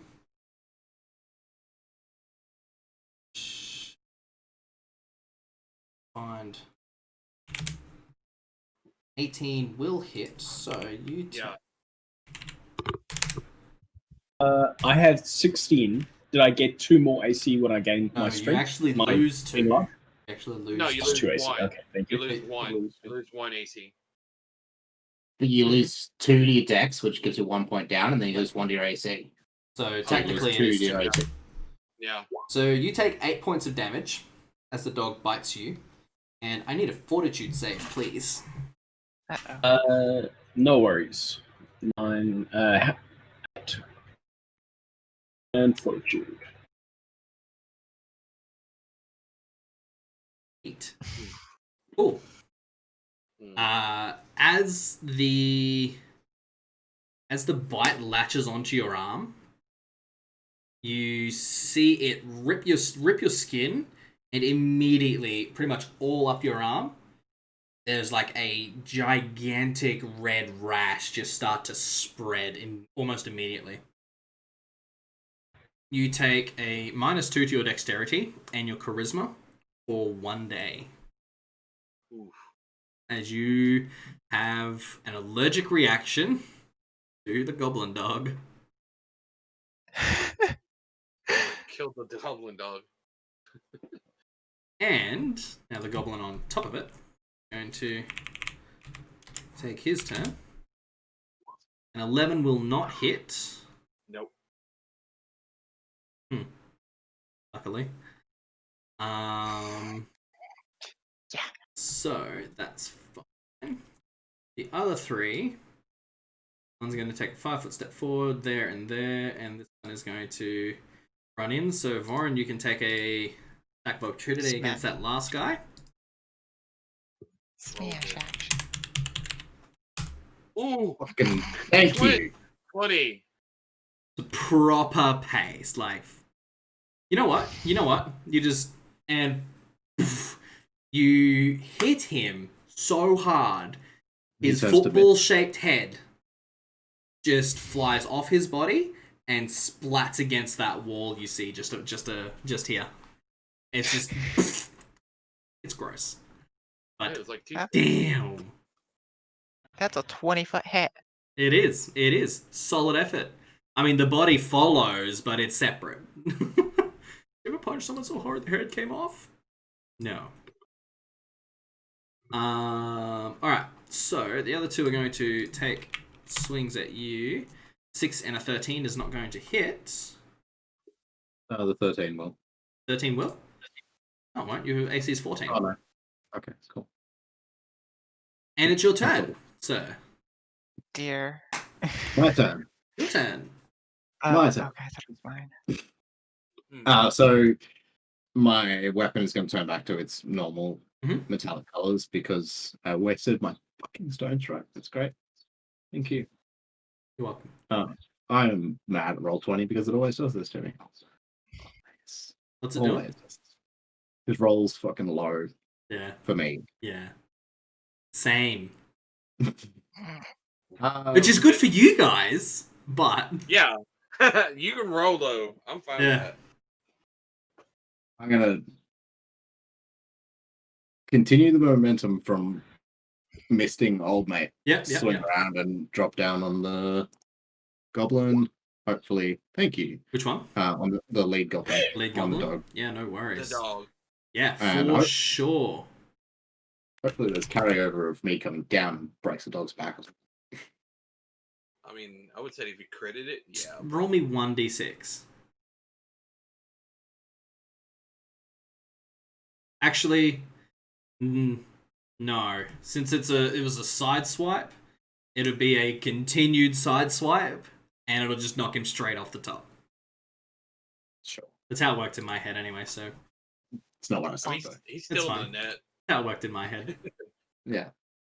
Solomon, your shield spell fades. Vorin, your enlarge spell also fades. It's been 10 minutes. Is enlarge 10 minutes? Pretty No, it's sure. a minute.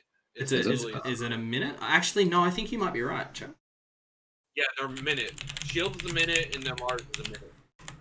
Huh. I thought it was long. Mm-mm. I mean, dude, Oh, how many 1 rounds? minute per level. Six seconds, or it's like 3 to 1 6 seconds. minute, a 1 round. minute per level. Yeah, okay, there you go. There you go. Yeah. Cool. No worries. That's totally fine. Strength that I'm thinking of. Actually, I think you might be right. And Yeah. that's the So level. the both of you Shrink. shrink back down to. Actually, no. Solomon, you are No, still no, no, big, no. but you Solomon's lose still your large. shield, which is a +1 or a +2 to yours. It's a +2. 4. The shield was a +4. Ooh. Which leaves you at an AC of 8. Well, we managed. Well, I mean, if she stabs the dog, I mean, yeah. Cool. Merc, your turn. All right. I am gonna cast Ray of Frost on that thing. Yeah, go for it. Pew.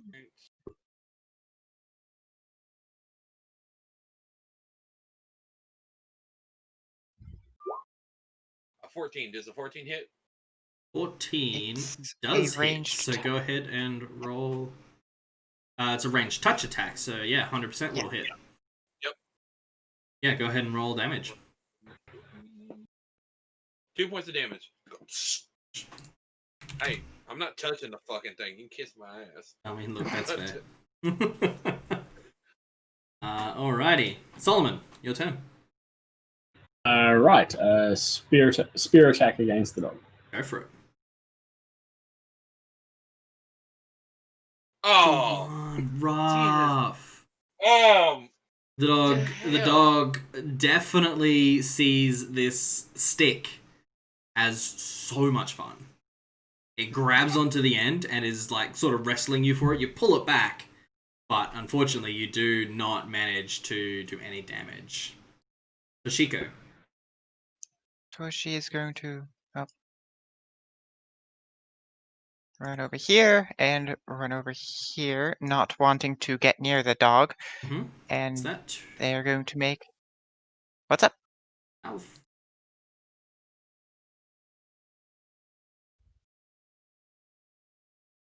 Yeah, okay, cool. Yeah, Yeah. love it. Pre-measured. Yeah, no, it's all All good. I that just done. it looked like it should have been longer, but no, I'm totally okay Oh with my that. god, she crit on it. Damn. It just sucks they didn't confirm it though. Yeah. So on a natural 20, it automatically confirms.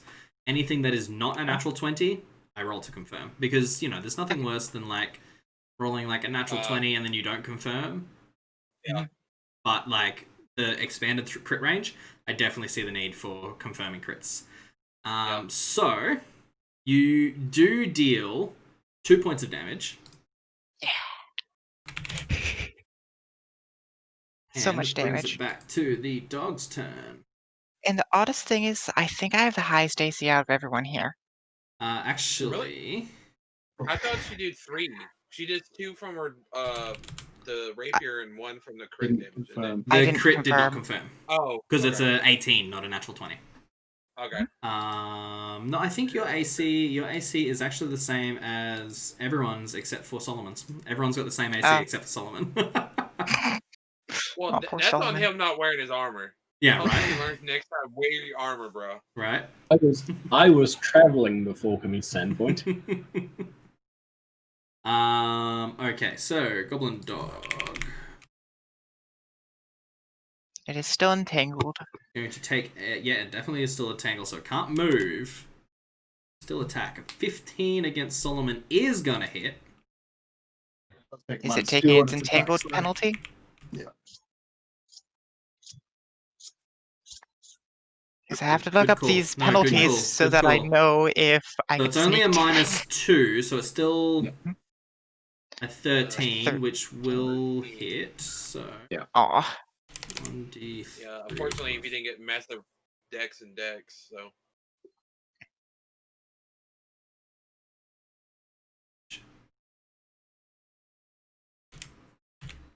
Damn, that's rough.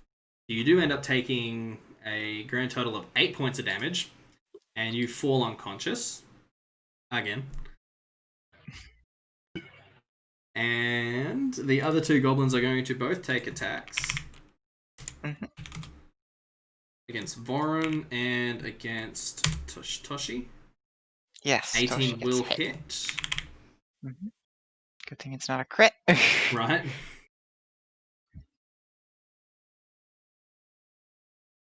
Should they do?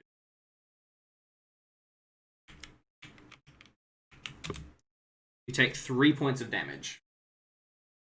That's not Okay. bad. That's better No. than the big man. Oh shit. brings it And to I'm gonna have to wait a few Vorin's. seconds before I reduce That's okay, damage I'll do it for you. because roll 20 is. That's all good. I got it for you. Vorin, your turn. Thank All 3 are in your threat range. What are you going to do, sir? And take a 5-foot step backwards. Yeah, go for it. Damn Then it, you no, go- we're not flanking. You weren't flanking We weren't. before. No, We weren't you flanking would- before. Yeah, flanking. You had to be over there. Yeah. Yeah, no, I was going to be flanking next round now. I mean, technically, from this angle, you can still flank next Ooh. round because the other one will still be in range. Still be threatened. Yeah, I think technically. threaten them. So Yep. I'm gonna splat the doggo. Go for it. You do. I'll just daze one of those little goblins. There you go. I've already done Yeah. 3 points of damage to it already, or two already. So You bring it down on the goblin, crushing it quite easily under your hammer. okay. I see. Bonked him good. That's it.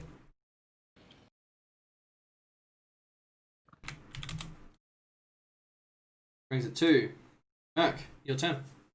I'm gonna daze the one above him. Yeah, go for it. Oh, it has a roll to save.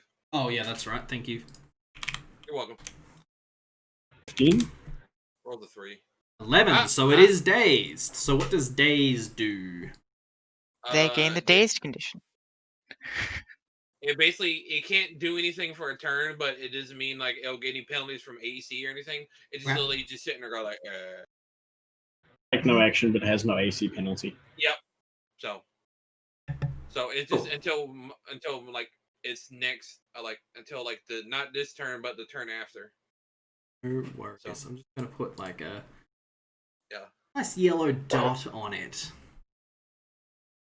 Cool. So there you go. There you go. It's not gonna do anything. You can't act. Any movement or anything like that? No, I'm good right here. I'm Cool. good. No worries. Solomon, go ahead and roll me a fortitude save. Sure.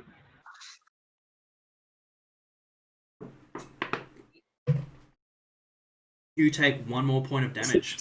What's your constitution modifier? Your constitution score? It is 13.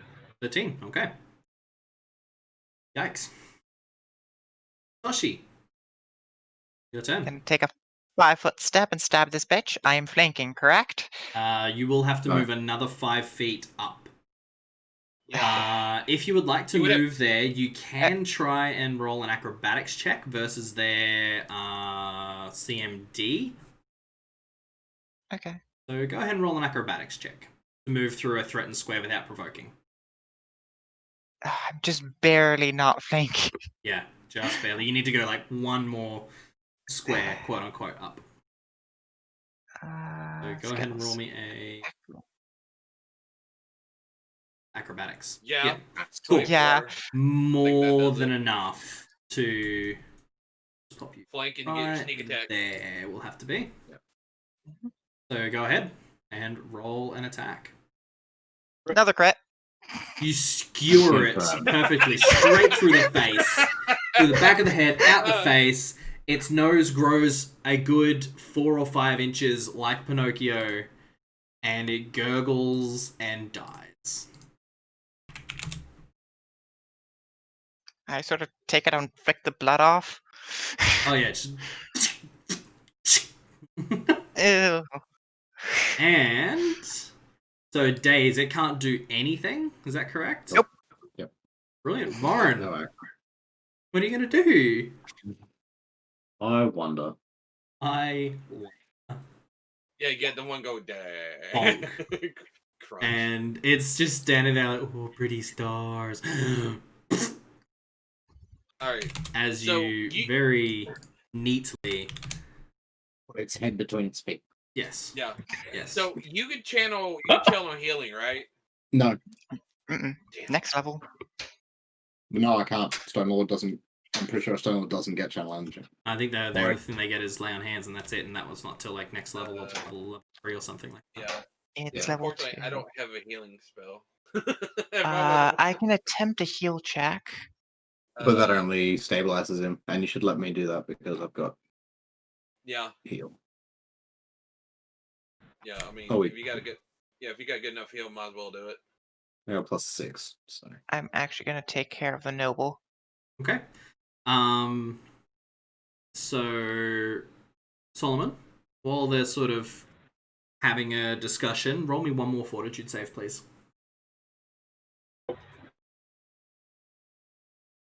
Ooh, 15. Go ahead and take one more point of damage. Uh-oh. I thought he succeeded. What's the DC on that? On that one, 18. DC is now 19. It's 10 plus the amount of hit points under 0 you are.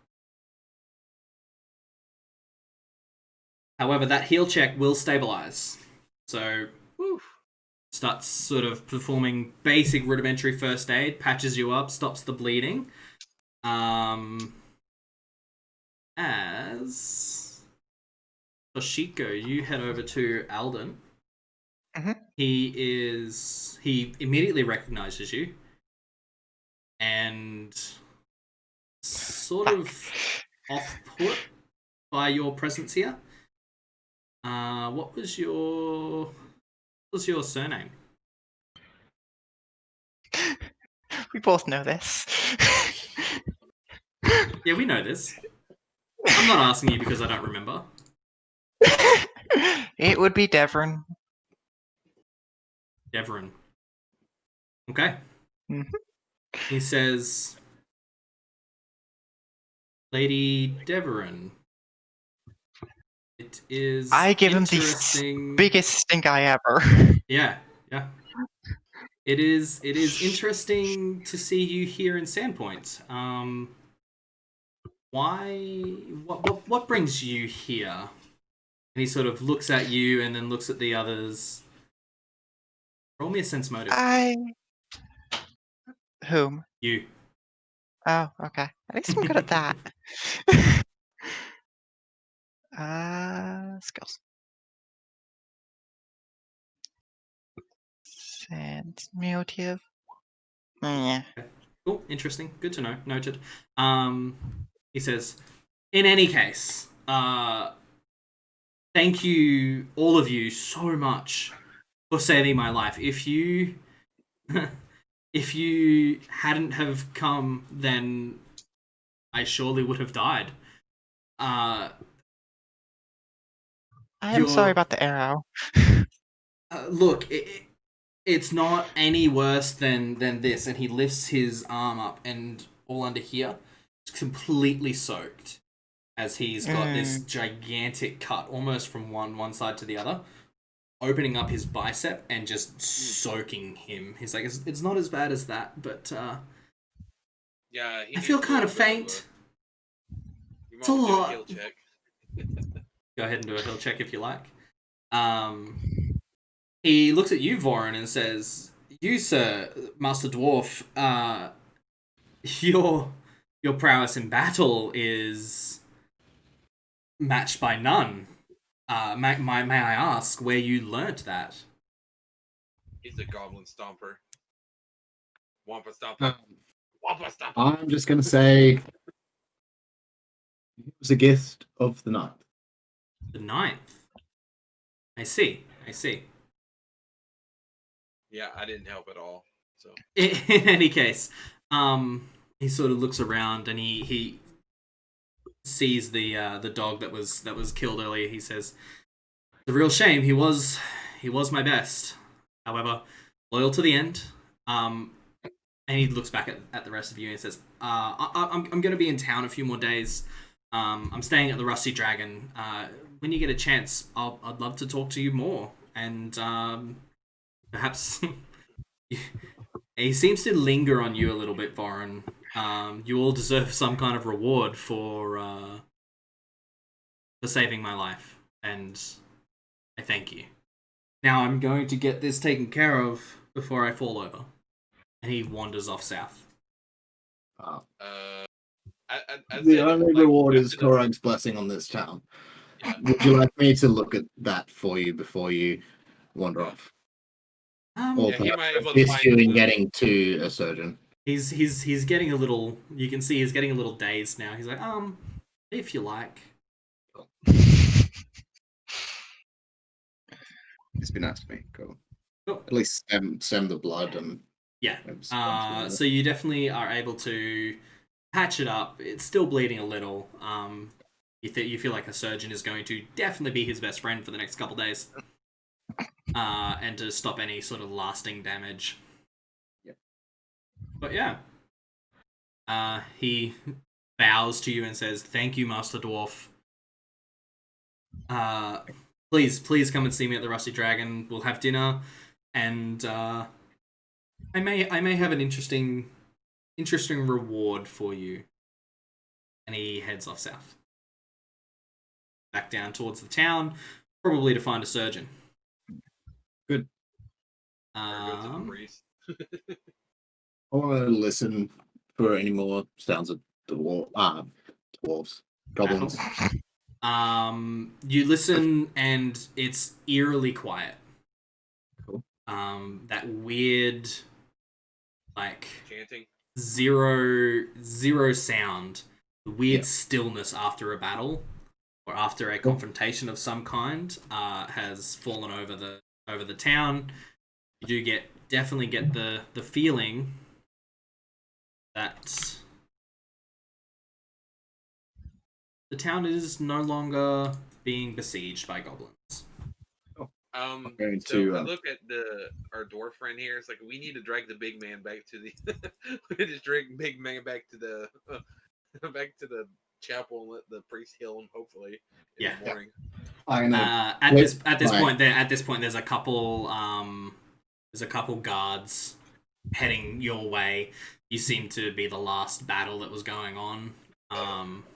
So a couple guards heading your way, and they look down at him and they're like, "How are we gonna carry this guy? He's huge." They sort of look at each other and look at the rest of you, and about this time he like shrinks down to his normal size. He's like, "Oh, that's a lot easier." They gather him up over their shoulders and carry him down. There seems to be some sort of like triage area set up in the square in the cathedral, and you do know that there is a token on the screen. Yeah, I know. Well, as before they leave, I'll let the guards know that I think there's something happened to his arm. You might have the priest check it out. Understood. Thank you. Honestly, we've seen this before. It'll disappear within the day. Right.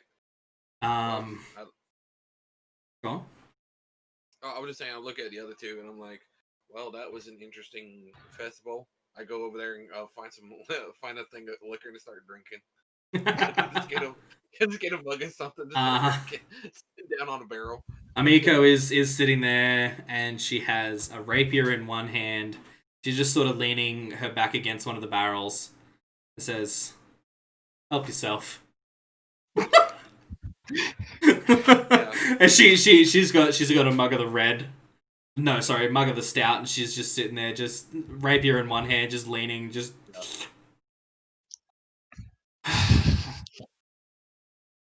All right, so we need to get this man here some armor and get this other guy some bigger armor. Yeah. How do you not have? Do you have any armor at all, or you just didn't wear it at that time? Is that what it was? He don't says have to any an others. unconscious man, fully expecting an answer. I'm going to excuse myself from the group. Just there's some people I need to check on. All right. I'm going to go and find the other dwarves and Yep. the forge master and make sure they're all okay. So the other dwarves are all in sort of various states of injury. Most of them are fine. One of them lost a finger. One of them's got sort of half of his beard's burnt off from one of the goblins. Now that's an insult. The finger's one thing, but the beard, Yeah. you never touch the dwarf's beard. But Yeah, that's that's pretty honestly normal. the beard is a is the most grievous injury to the dwarves. You check on the Forge Master. You head up to his door and you knock on the door. Hmm. And you just hear just an absolute string of dwarven curse words and swearing, and something definitely flies at the door. Something heavy and very, very fast. And you hear this gigantic against the door. You're like, hey. He's okay. Probably He's a fine.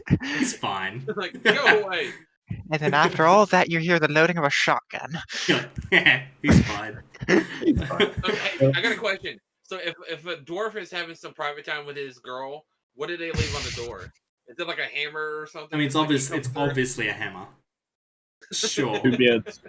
Wow. Moving on from that real quick. I'm just curious. No, that's fair. That's fair.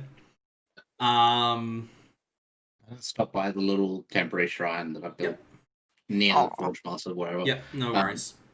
Put my hammer head down and say a prayer to Torag, thanking him for the strength to protect the people of this town, and for not losing any of my congregation, and then return to everyone else and get a beer. Yeah. Well, I have a beer ready for him. I'm like, just don't even look at him. It's like, here you go. Spicy kind. Spicy. Oh, shit. Spicy. Awesome. will- Yeah, no worries. You drink the battle away and either collapse in the street, in your beds, wherever you happen to collapse. No one's really asking any questions at this point. You all wake up the next day with a pounding headache. Mostly from dehydration. A little bit from the beer, depending on how much you drink. You partake, if you will. You all... I'm assuming you all head for breakfast or get some breakfast or something like that. Yeah, I'm down in the tavern drinking. Yeah, for sure. The wounded are all getting fed at the Rusty Dragon, and it's sort of pretty well known that Amiko's putting on a breakfast spread for everyone that wants to be there for free. Yeah. Meat, Just and bread. to chill everyone out. So the whole town is there. Oh, for sure. They don't really all fit in the Rusty Dragon, which is this building right here. I reserve the right to change that later. Number 37 on the map. Just there. 37. It's in the bottom half. I am pinging it up there. Oh, right. Yep. But yeah, I reserve the right to change that later. So there's tables in the streets and down the street and all that sort of stuff, and there's she's actually hired some of the townsfolk to hand out meals. Usually she does all this by herself. However, everyone's here. It's a big town. And people eat, they get up and they leave, and then someone takes their seat. They're not all here at once, but yeah. Amiko sort of gestures you all as you show up and sits you all together at a table inside. She says, only the best for the heroes of SANDPOINT. With a gigantic grin on her face. Not heroes, just people. Oh, I don't know. It's pretty heroic how you saved the entire town basically single-handedly. And The you know guards what? did their You best. know No, what? no, It's just this my... guy- It is This guy my... doesn't matter. It is my absolute pleasure to have the heroes of SANDPOINT at the Rusty Dragon. Thank you for your patronage. I appreciate you. Toshi's just slowly sinking down to their seat. Yeah, no, fair. Everyone's sort of looking over at you like, fair enough, Yep. they're the heroes of Even SANDPOInt. further. Even further. I'm going to make a point to thank the guard of the town for their efforts in supporting everyone. during the event. Well, Without expectation of reward or praise, they did their job. yeah. And That's their job. Well, And Exactly. Amiko is like, alright, fine. yeah. And then she sort of looks over her shoulder. There's definitely people behind her like, Heroes of SANDPOINT. That's so amazing. We're so close. And she says, Can I have a look? You're no fun, Vorin, and you never have been. never Just walk will away, be. my food in the corner, just drinking. And Yeah. Like, So you're all sitting, basically, like, there's every other table is taken, and she's put you dead center of the tavern. oh, And God. she herself serves the Heroes of SANDPOINT. yeah. And there is a spare seat there.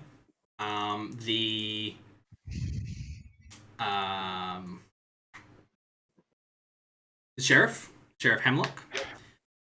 He comes in, he sits down, and he says, "Thank you for everything you did to help.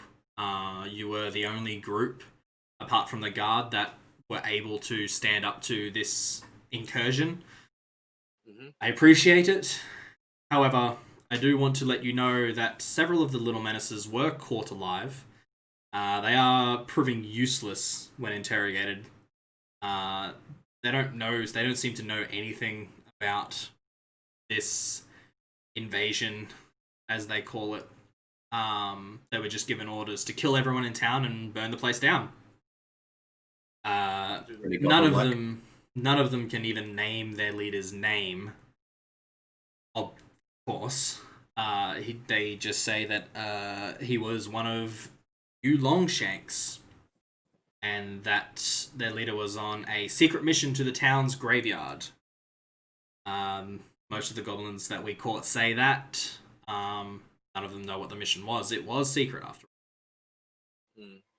Would you be open to helping me investigate this mission in the graveyard?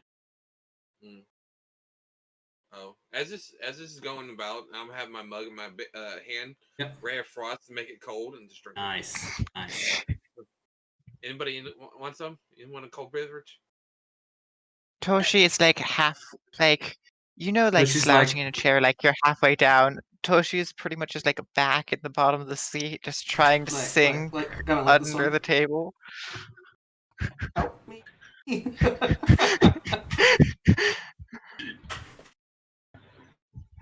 Sure, this motley crew will be glad to help you in your search, Sheriff. All the way down. I'm gonna Yes. ask the sheriff, if I help, can I have a suit of armor from the local guards? We need. We need. We may have something for cheap. We usually don't have much, but come by the barracks and we can see what we can do. It won't be free, but we can see what we can do. Oh, he Well, the needs. It won't be free, but it'll be cheap. Yeah. Come find me. I'll be in my office. I have so much paperwork to do. He just sort of goes silent for a second. So much paperwork. He stands up and leaves. The alternative is I could make you some armor. If you're do that. I was trying to wrangle some free armor right there. It will be free. It will not cost you anything. It will take us a little bit of time. Oh, I meant like extra, just like more. Yeah, I would love some armor. Well, you just build you some full plate. I got time. Just build some full plate. I don't have enough Let's- time to do that. How What armor difficult would can it you be? wear? A brawler? Armory kind. I believe it's light. Light armor.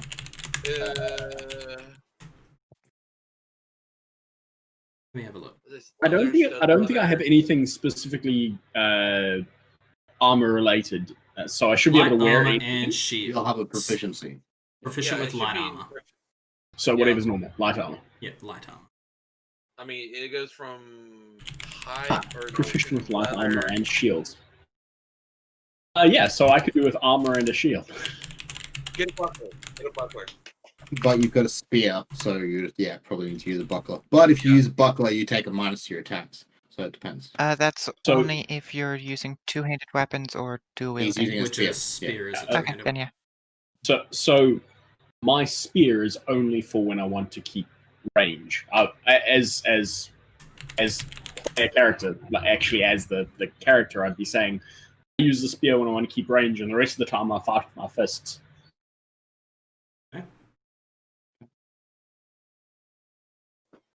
So a buckler would work too then for you. Yeah, bucklers are pretty cheap. You can probably get. You might go to the armor smith, see if they might have something. That's me.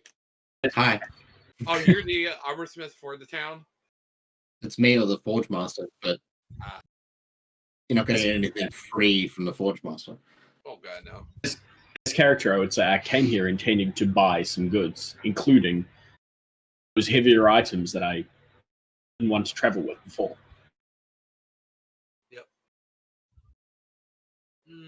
Yeah. I mean, this is depending on what he can make. Are you worried about armor check penalty or no? I would be because I'm a brawler, so It's somewhat. only going that I would. is only going to affect your Acrobatics, stealth. Yeah. your skills. It's not going to affect your attacks or anything like that. No. It would affect my combat maneuvers, though. No. No, I don't think it does. No. If it There's does, no that's skill. dumb, and now it doesn't. It's only skill based. It's Yeah. only skill based. That's why it's Yeah. armor check penalty. It's for skills. So it's like stealth, swimming, Cool. stuff like that. Anything that's like strengths and dexterity based kind of skills.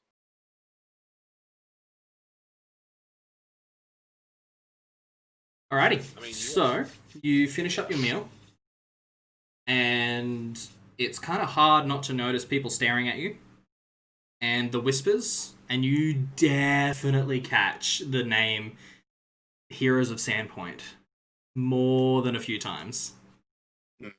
As they're talking.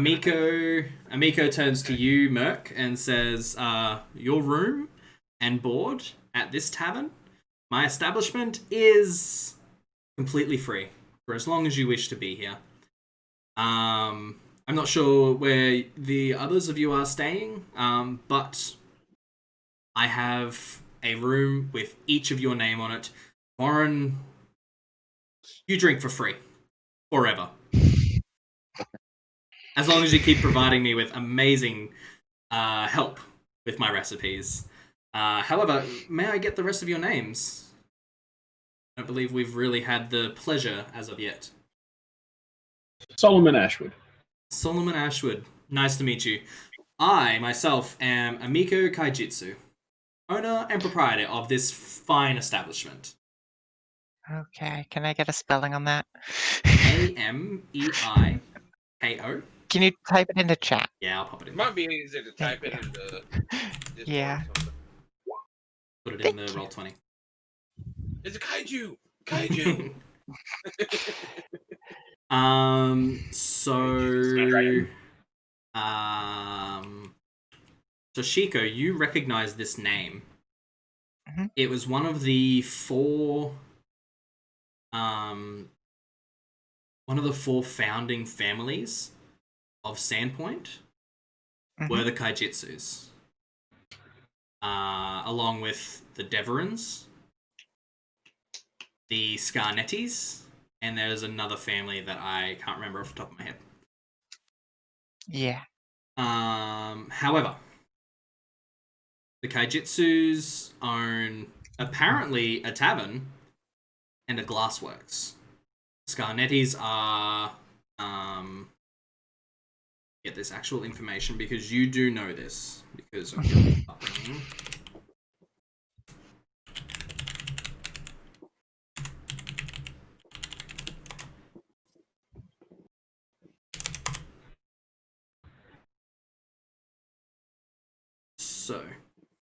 The town is governed by a mayor, currently Kendra Deverin. Yep. Was at the wedding. You certainly were. The Mercantile League. Actually, nope, that's not right. Here we go. The Kaijitsus, glassmakers and jewelers by trade. Valdemars, shipbuilders and carpenters. Scarnettis, loggers and millers. And Deverins, farmers and brewers. Yep.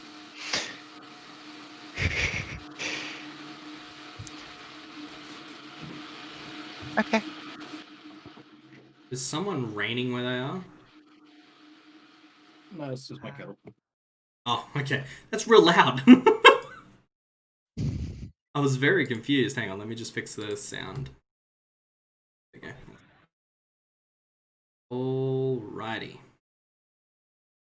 So, as you finish breakfast, the day is yours. What do you wish to do? I know what Toll's doing. Mm-hmm. I'm going shopping. I'm going to go with Toll to the sheriff and see what armor he's getting or can get. Okay. Not a problem. I'm going to try and persuade them to give me some of their parade armor. Toshi's going to put a hood up and follow them along. Okay. Worries. I'm just staying at a tavern and just chilling. I'm not one of those people. No problem.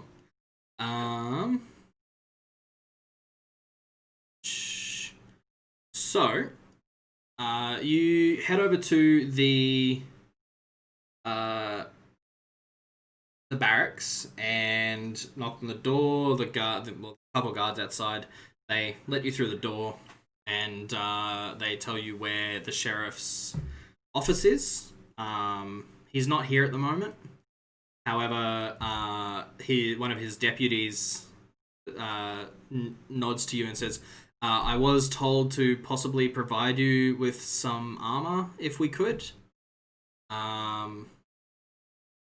He says, the sheriff has allowed me to requisition you this set of leather, and he sort of takes you into the armory, hands you over a kind of battered set of leather, and he says, usually we keep this for the guards. However, he says that all the guards are outfitted at the moment and that you could have this for half price. So usually we would get charged 10 gold for this. He says you can have it for 5. I'm going to ask Vorin. First, make sure you said your name. Vorin, what do you think? Thumbs up. Leather armor is as good as any. If we want to get investigating quickly. Thank you very much. Do you have the money? Yes, I'll give him the 5 gold. Awesome. He nods and he says, I just need you to sign here, and holds out sort of a piece of paper on a flat board and just hands you a thing. Just need you to sign to say that you received it, and that I received payment, and that it was for 5 gold. You sign off. The sheriff that if I get to do the next round of routine maintenance, he can have it cheaper. Just as a thanks for this. I will pass on the message. Thank you very much. And he says, thank you very much, Master Fjallborg. And kind of pronounces your name pretty impressively. Very well. Probably took like 45 minutes beforehand, just saying it over and over, trying to get it right. Right?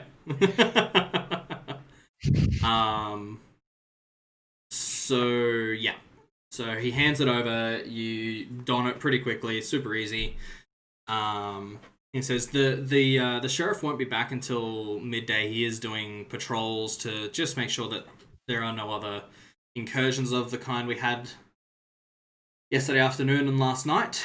Come back at sort of at midday, and I'll if you would like, I can tell him that you'll be here to meet him then. That sounds fine. Okay.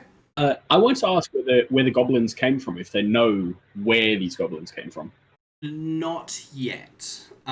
We do have some suspicions, but I have been ordered to not really speak of these to the general public at the moment. The sheriff may change his mind on that one. I know that he is waiting for you to help him with the cemetery before he makes any solid recommendations. Righty. Do you have a shield? I was only given permission to requisition to you this set of leather armor. And you see there are definitely shields on the wall, but he's not giving you shit that he wasn't told to. Come by the heroes forge of and I will beat you out of buckler real quick. Ready. I'm going to go with Vorin to see his temple and forge. Okay. Awesome. You head over.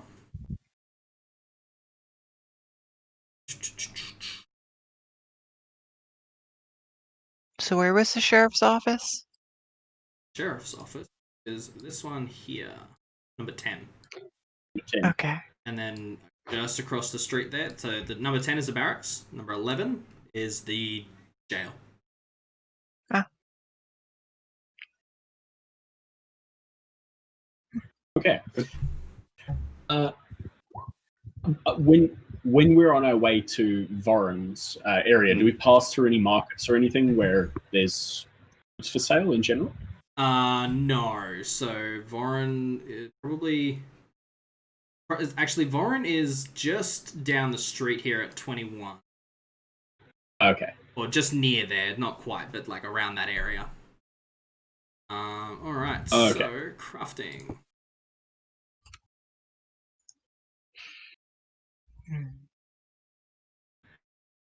He lives right next door to the Wet Dog Alley. Like that. Sure does. The goblins must have hated that alley.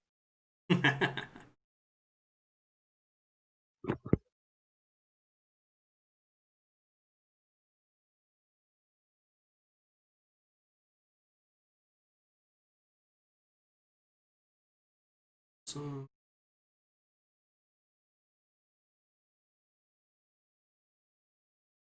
So do you want a buckler or a shield? I actually do not know what the difference is. Sorry. So a shield you have to use in one hand, a buckler straps to your arm. So Imagine I can use a shield and still punch. So they both give you the equipping same my bonus. yeah, equipping me and one second, putting away a guys. shield is a Never mind. is a quick action or I think it might be a It's a move. standard action. okay. Standard. Yeah, so Standard I action. couldn't drop my spear, pick up my shield, and attack in the same round. Yeah. Then a buckler is the better option. Mm-hmm. And you can finish the buckler in like 2 hours of work. Gods, it must be Super nice easy. being able to work it that quickly. Yeah.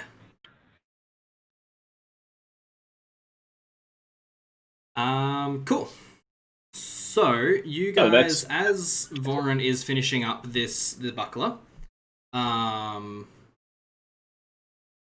there is a messenger messenger runner come to you and hands a message over. Just hands it to one of you. It doesn't really matter. Toshi will grab it. Toshi, you open it up and says, please be my guest at the Rusty Dragon for an early lunch assigned Alden Foxglove. And it's addressed to the heroes of SANDPOINT. Small groan from Toshi. You read it out. It's a very exasperated sigh from Vorin. Much more like that, Master Smith, than you think.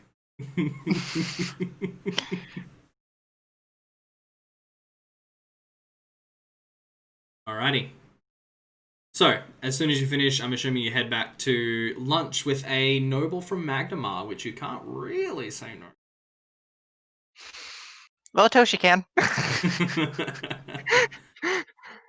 And Toshi's thinking about it real hard. All fair. Fair call.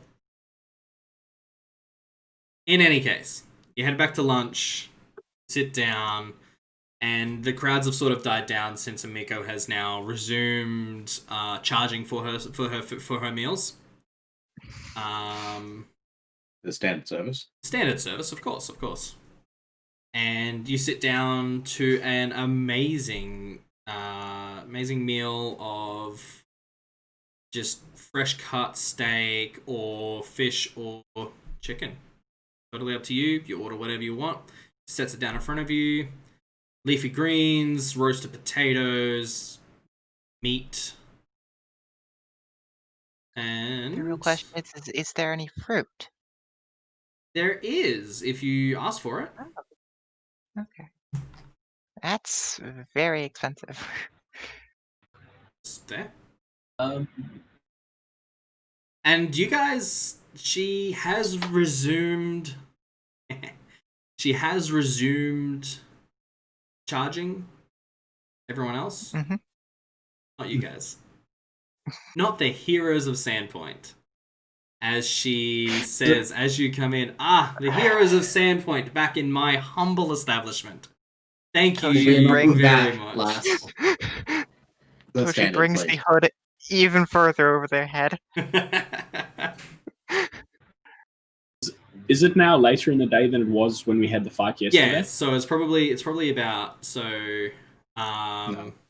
It won't be since you got bit. It won't be. Oh no, so it's the next day. It's not later than you got bit. So that was in the afternoon. It's the next day now. It's probably about 11 a.m. So early-ish lunch. Okay.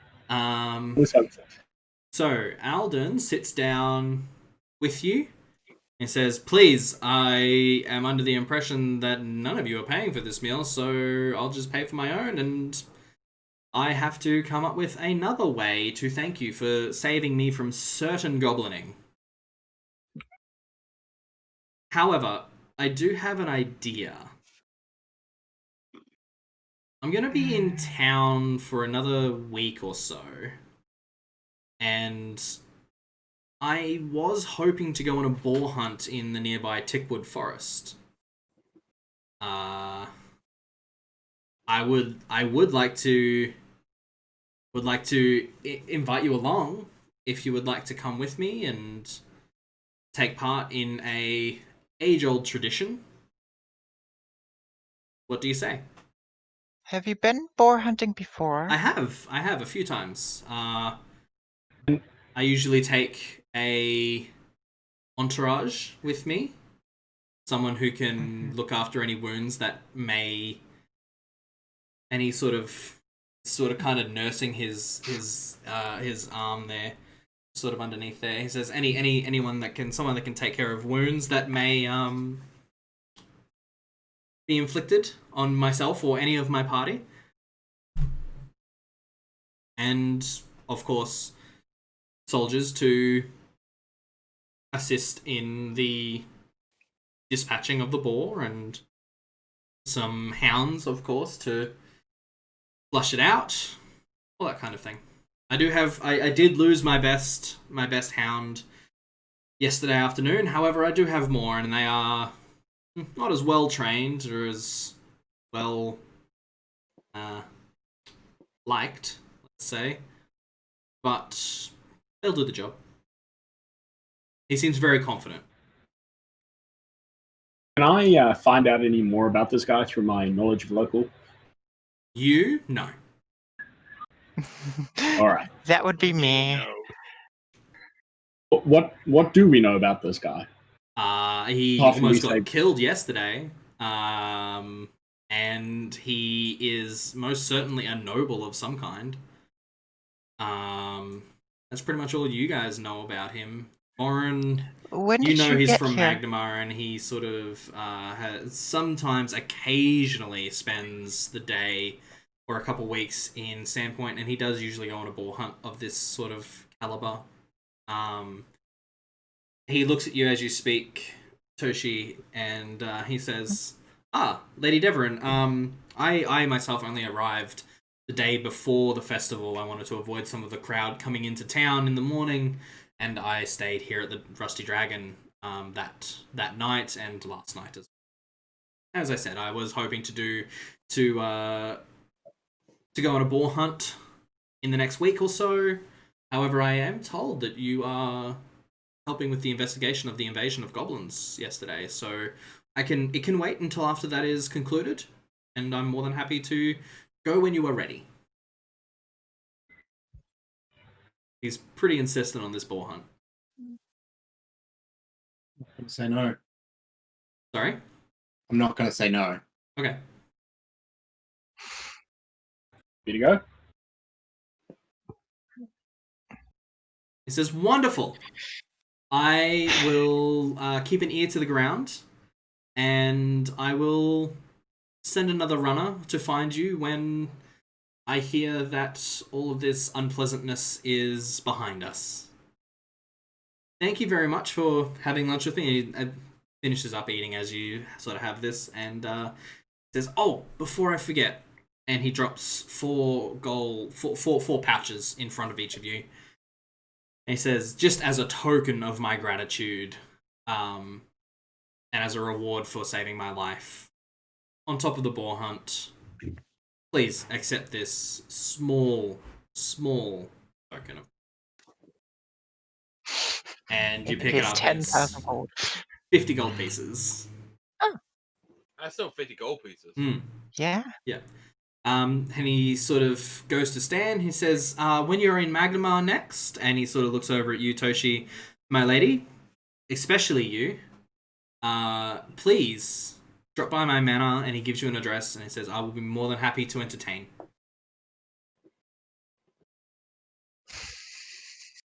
He stands up, and he leaves, and he heads upstairs.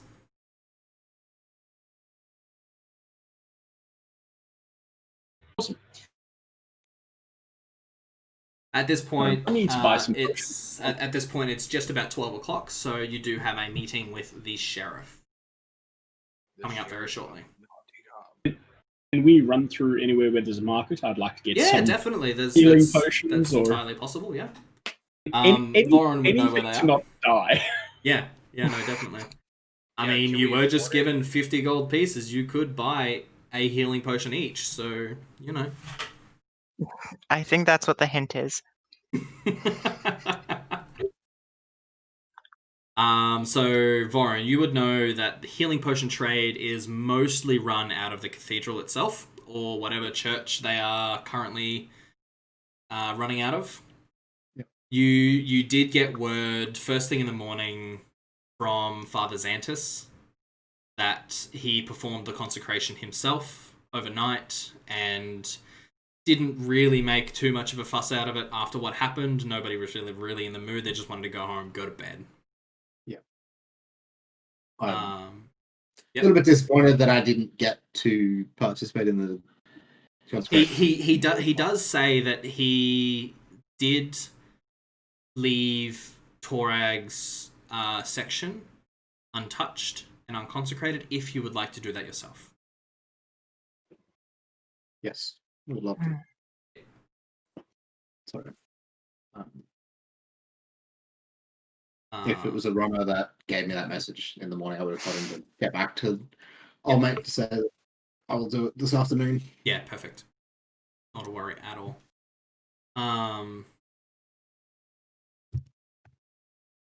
Okay.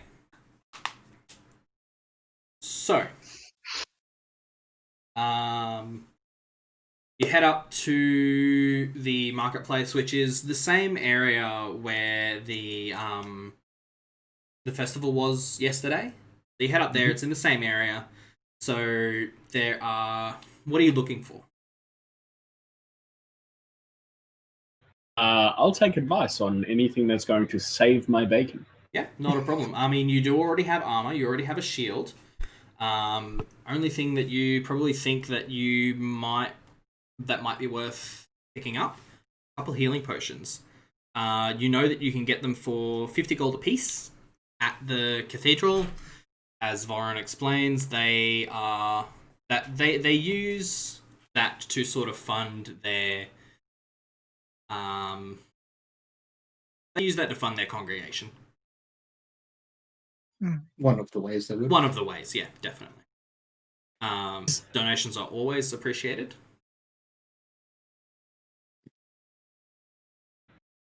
Right. How much would a meta question? How much would a wand cost? Wand of Cure Light If there Wounds. was one. Yeah. Way too. 750 gold pieces. Mm-hmm. It's quite expensive. Yeah, but it is 50 casts, so That is 50 casts. yeah, and it's Yeah. 750 gold pieces. So you probably don't have enough of just yet. Yeah. Just out of my range. Yeah. Okay. Just take 1 or 2 pieces Vorin, of gold you've out got of a your healer's kit? range. Do you have a healer's kit? I believe so. No.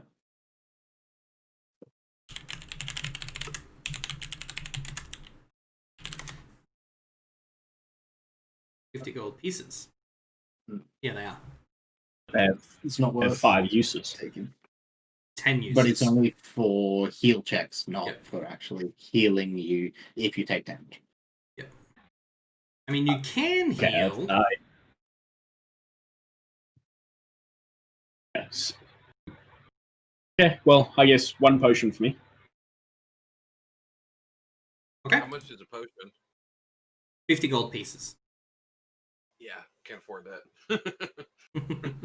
I mean, you were just given 50, so What that? Hint, is that hint, nudge, each? nudge. Or is 50 that gold just pieces for- each. Yeah.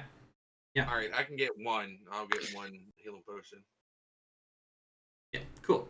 So you head up to the cathedral, and you're met by one of the acolytes. He's a shaved man, no beard, quite young by the looks. Easily only like 15, 16. Word boy. Well, he's dressed in the garb of a cleric. So if he's not just a choir boy. He says, Father Xantus was wondering if you would come past. If you are heading over to the sheriff's office, he's there with him. He left probably 10 minutes ago, so he should be there by now. He's probably waiting for you. What can I help you with?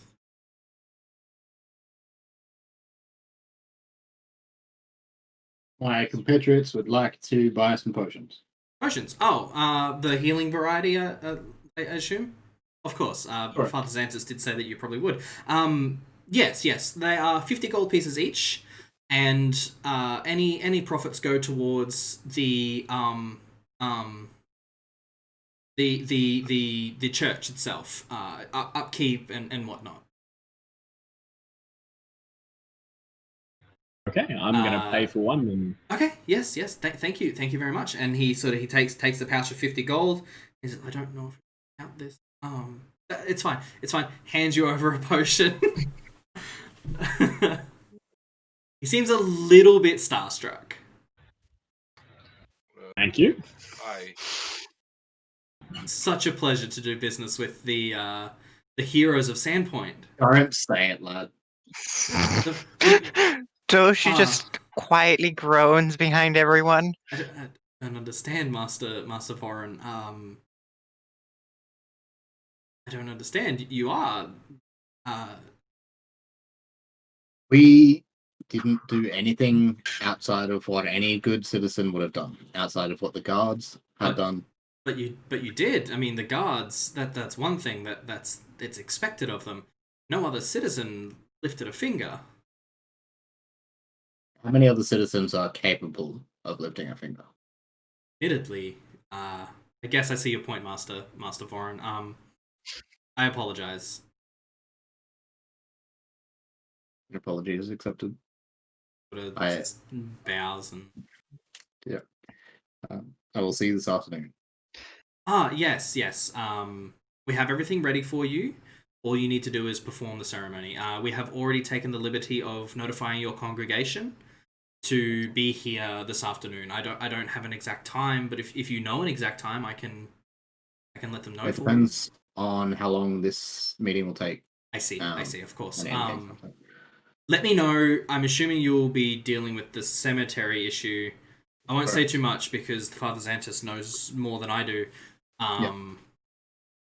So just come and see me when you're ready and when you know when, and I will send a message out for you.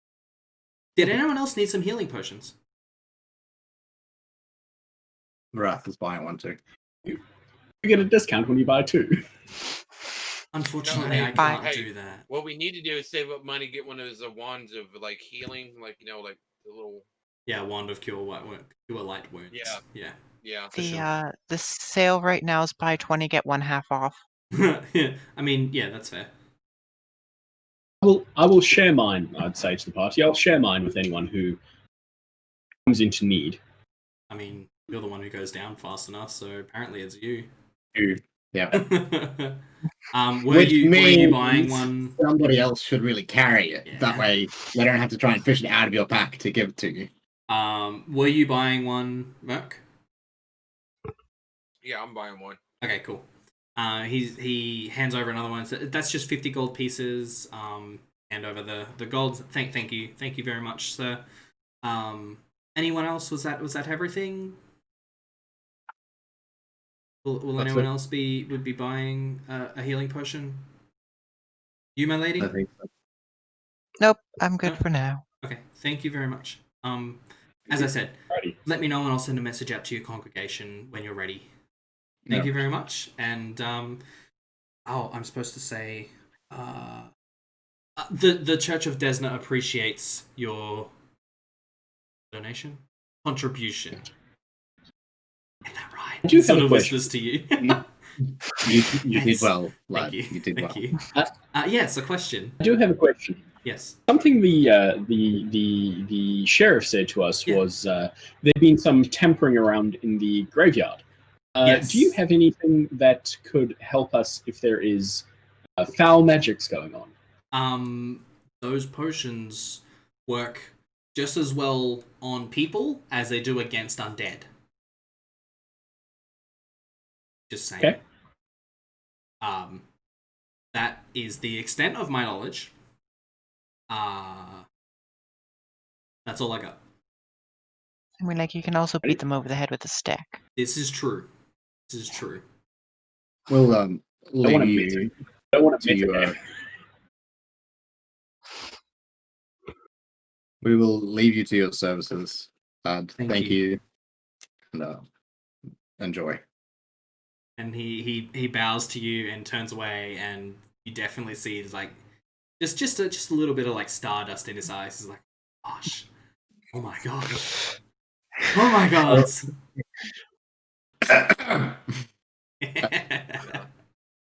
to go to my head. I'm like, I'm going. Awesome. So where are you headed now? To your meeting with the sheriff? Yeah, we've probably been waiting too long. Yeah, you're about 10 minutes late at this point. As you walk in, you step into the office and you're led directly to the sheriff's office, and Father Xantus is there with the sheriff. And sheriff says, "Come in. We were just discussing the issue with the cemetery and what we could possibly do with it. We do have a little more information than when we last spoke. In the aftermath of the raid, Father Xantus didn't immediately notice the desecration of Ezekiel Tobin's vault, which was the previous leader of the Desnan congregation. Yep. However, he did realize this morning as he was going around and just refreshing flowers, that kind of thing, you know. And Father Xantus says, yes, as befits the honored dead. I noticed that the vault, the stone door, was ajar. it should not have been open.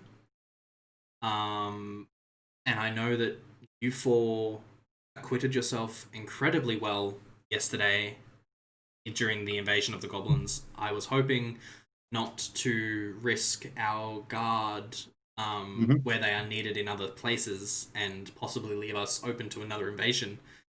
Yep. If you would be willing to help us out. Sure. Done. So no more. Amazing. Thank you very much, Master Fjallborg. Your congregation is nothing but a pride to you and to us as the larger SANDPOINT community, and you are an example to all of us. I have heard that there are people in town calling you heroes of SANDPOINT. We will have none of that. The Father Xantus sort of smiles knowingly and says, I think it may be past time for you to have any say in the matter, Master Dwarf. So, the goblins said that they were being led by a Longshank, correct? A human Yes. we're safe in assuming. Yes. Well, Longshanks from goblins, and this is the sheriff again. Longshanks from goblins means anyone that is civilized. It could mean an elf. It could mean a human. It could mean dwarves. It could mean gnomes, halflings, anyone that is not goblin, basically, or orc. They tend to respect orcs a lot more, probably because of their more animalistic natures. Or just their size. Even then, like, I've seen some small half-orcs and some very large half-orcs and some very small orcs, so I don't know. I think it's less their size and more their brutal animalistic natures more than anything. They seem to respect them for what they are like, and I'm sure the skin color doesn't,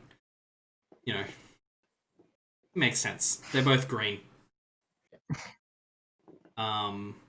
Is there anybody that you could think of that might have motivation to be digging around in the crypt?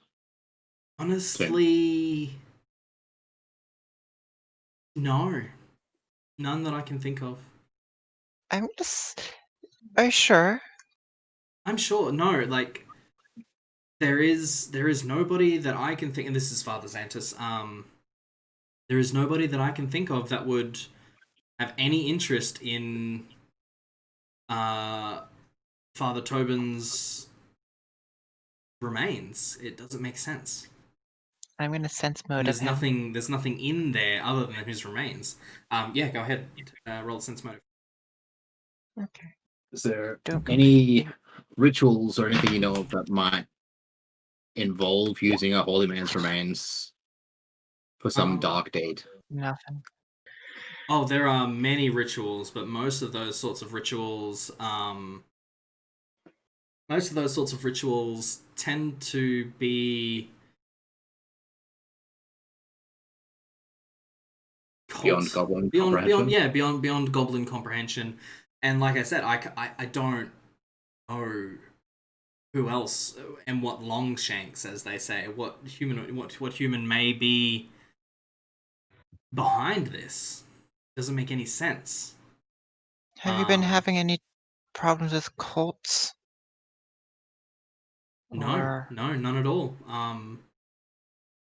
We haven't heard of any cropping up around here. We don't have any information. This doesn't make any sense. So our best Could I do? is to go and check out the cemetery then. That is why we called you here. Toshiko, with that sense motive, you can't really get a read on him. He seems genuinely confused. Yeah. He seems incredibly troubled. Generally confused. But most people in town are. So, I don't know. It's really hard to get any information one way or the other from him. Could I do like a knowledge local to see if there had been any like problems with cults and or non-celestial worship in the town Yeah, or go for it. surrounding? Go for it. Yeah. Knowledge local, because I actually know a bit Okay. about it.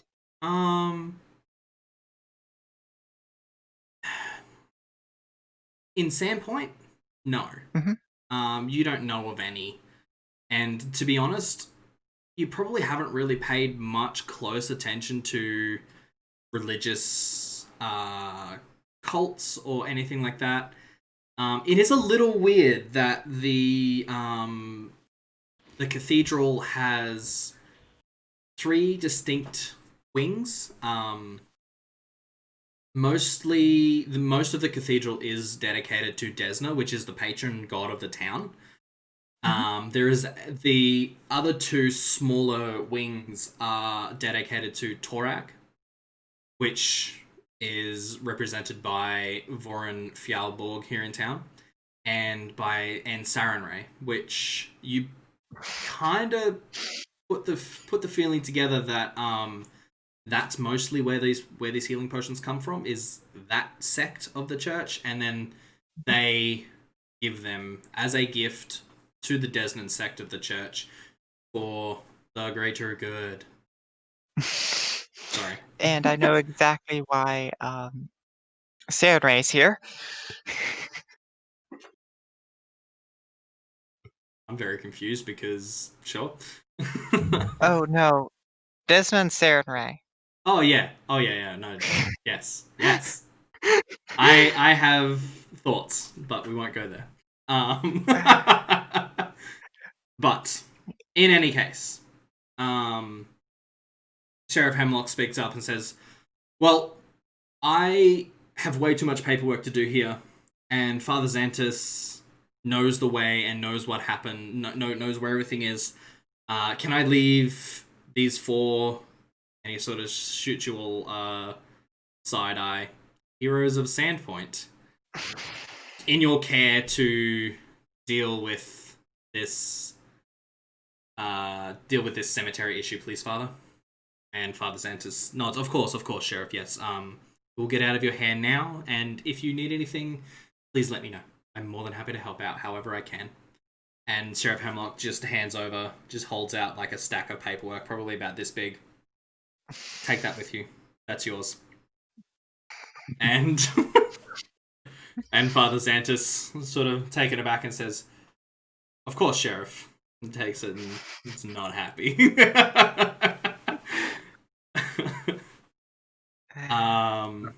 So Let's go. you head up to the cathedral and into the grave. Number 2 on the map. Yes. You had quite a good tour of town. Yeah, definitely.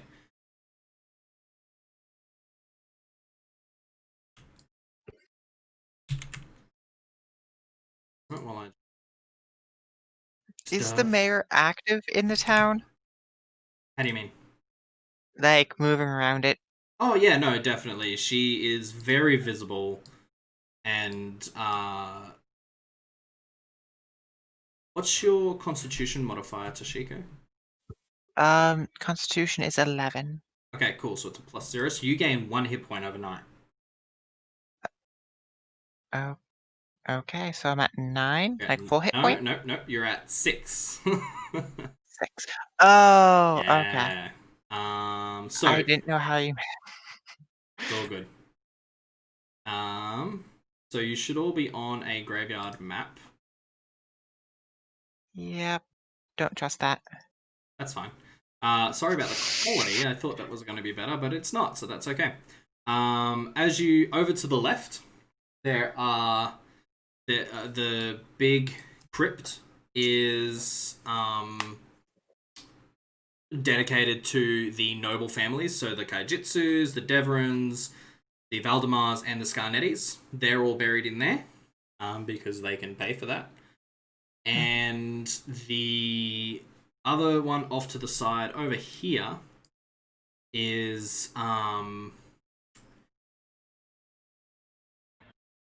dedicated to the clergy, so the head priests. So Father Xanta says, that's what's wrong over there. I do apologize. I have some You can issues. go. It's okay. Thank you. I do appreciate that. I have some things I need to take care of. And he's holding this stack of paperwork, and he says, the sooner the better. Yeah. I will come and rescue you from that later. Thank you so much, Master Dwarf, Master Fjallborg. I appreciate you, and you are a beacon to us all. And he walks back into the cathedral. Cool.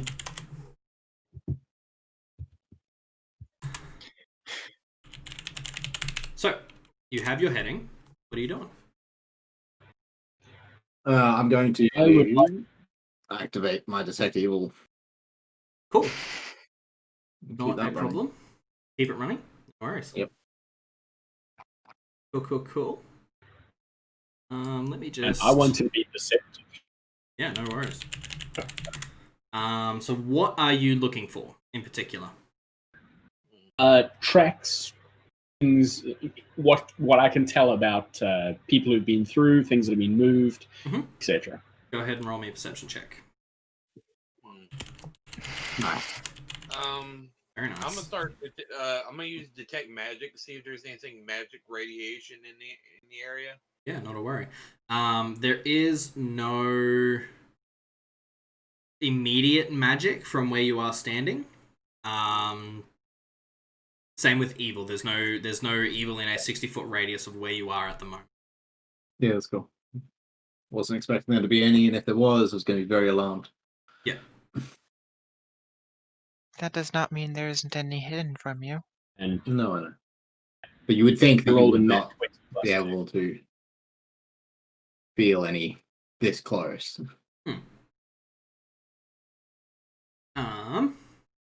Unless it's blocked by a foot of stone.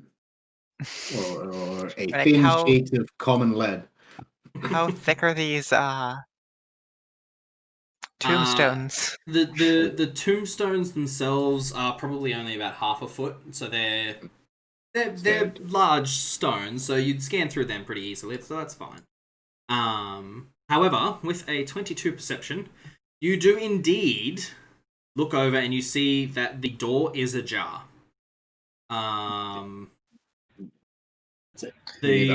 You do see that the ground around the door is kind of churned up. Many of these footprints are goblin prints, but some of them do appear to be left by a larger humanoid. Something around about your size-ish. Like medium size or dwarf size? Medium size. Okay. We're still medium sized. We have big feet. Big feet. Alrighty. So. Also, every time you say the door is ajar, I want to make the joke saying I thought it was a door. I love that joke. Legitimately one of my favorites. It's so hard just to not interrupt you and say it. Yeah. No, that's fair. I get that. Merc, is that where you're happy way back there? I'm gonna head up. Cool. See, I'm just quietly just zoning around, detecting magic, seeing things Cool. popping up. Cool. You do detect some magic over in this area, but you can't really get a beat on it. And it's only sort of through the open door that you do detect it. You do get the feeling that building, possibly this one over here, the walls are over a foot thick. So that is definitely blocking your detect magic. But if you go sort of into the door and detect through the door, because that one doesn't have a door, it's got like a metal grate. So yeah, you can detect some bits and pieces of magic. Only very, very faint magical auras though, so nothing too crazy, and there's nothing untoward in there. Well, I let everybody know I'm sensing something over here. to the major crypt that's over there. Yep. Possibly because it's the noble families of the town. They would have some kind of magic on their graves. And you would definitely know that to be true. Most of them are kind of like just what's the best way to Possibly- describe it? Possibly even flesh to stone spells. Yeah, stuff like that. So it's super basic magic. I would say stuff like prestidigitation kind of level is like it's not huge. Just to keep stuff It's just to clean. keep stuff clean and keep it nice and that sort of stuff. Nothing to worry about. However, back to the task at hand. You do see these tracks as a whole mess of footprints, all over the place. And yeah, what are you guys doing? The I'll door tell is if the slightly footprints off kilter. Sorry. I tell if the footprints, the things that were there, have left or if they're still here. Roll me a survival check. Survival. Will I survive?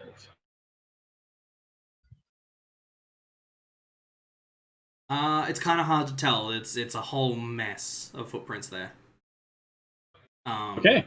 It looks like they're old though. They're not still here. So you do see some entering and some leaving. But, So obviously share the information with you guys and let's go in. Okay. Cool. I Yep. do need a. Marching order. No, I need to know who's going to actually do it because I need a strength check. I will open the door. You'll open the door. Go ahead and roll me a strength check. 16, super easy. You push the door aside, immediately get a hit of evil in front of you. You look up and there are two skeletons in the room, in the vault. And they immediately come at you. I need everyone to roll me initiative. Oh dear.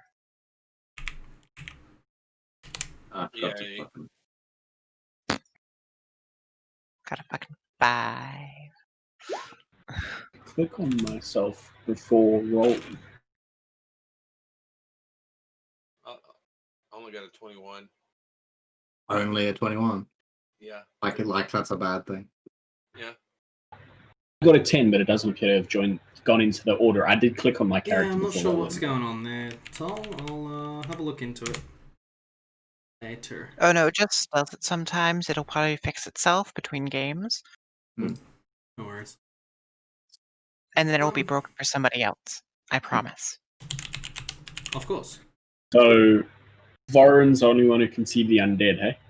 No, you all I see can. it. You all see Open them. the door.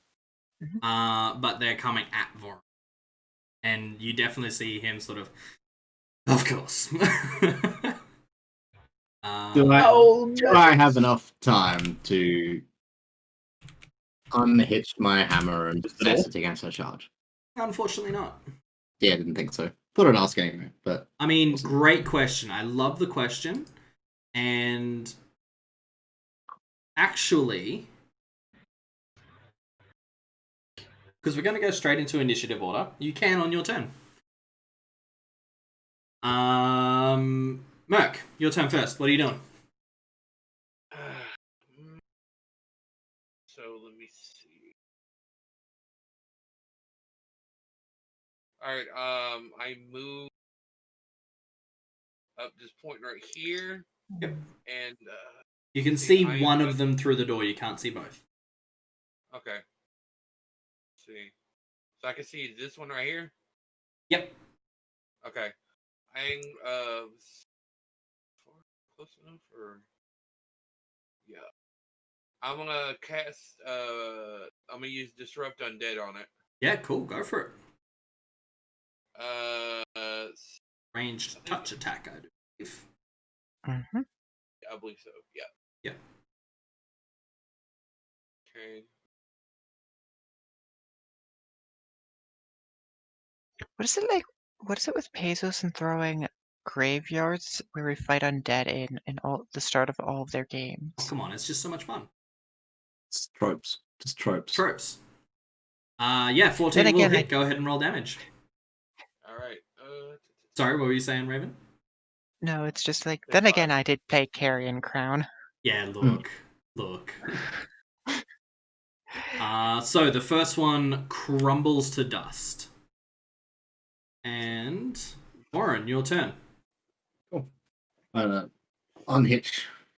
Set my hammer Cool. against the charge. As I push it into the ground, a spike pushes out of the top of That's my... the coolest shit ever. Yeah. I love it. Alright, and the skeleton charges directly at you. And what do I need to do? So I get to make an attack. Mhm. And if I hit, it deals double damage. Nice, go ahead. Yes. You definitely hit. And I'm assuming it's technically piercing. And is that like... No, it's not. Nope. Nope, it is my Whoa. weapon damage. Wow. Because it is the feet. It is the feet, not the weapon, that is the thing. Of course. I just like to add the fluff of how it does Of course. I love it. Okay, alright. So it charges at you. And you know how like you have your brain, right? And it stops you doing things like biting through your own finger, which is only as hard as biting through a carrot, by the way. Yeah. Your brain stops you doing that because bad idea. Skeletons don't have brains, so it comes charging at Vorin, full pelt, and absolutely dashes itself across the floor as this spike hits it dead center in the chest, and you sort of push back at it, and it scatters. Them come. And then I'm going to Cool as shit. step up and straighten up. And the spike will disappear out the top of my hammer. It's the coolest fucking thing ever. Oh my god. I can brace literally any weapon against a charge. That's brilliant. I love my. it so much. I was wondering how you could do that, and I'm like, oh yeah, it's that thing. Cool. Literally, Solid effort. literally any. It's literally any weapon. Yeah. Nice. So And is the feat called Let Them Come? Yes. Okay, yeah. do yourself a favor. Do not Google that feat, please. No. Too late. Oh, please don't. Searching feats do not come. Please do me a favor and don't read it. Okay, so skeletons are dealt with. What are you doing? I should probably delete mate here who got absolutely scattered.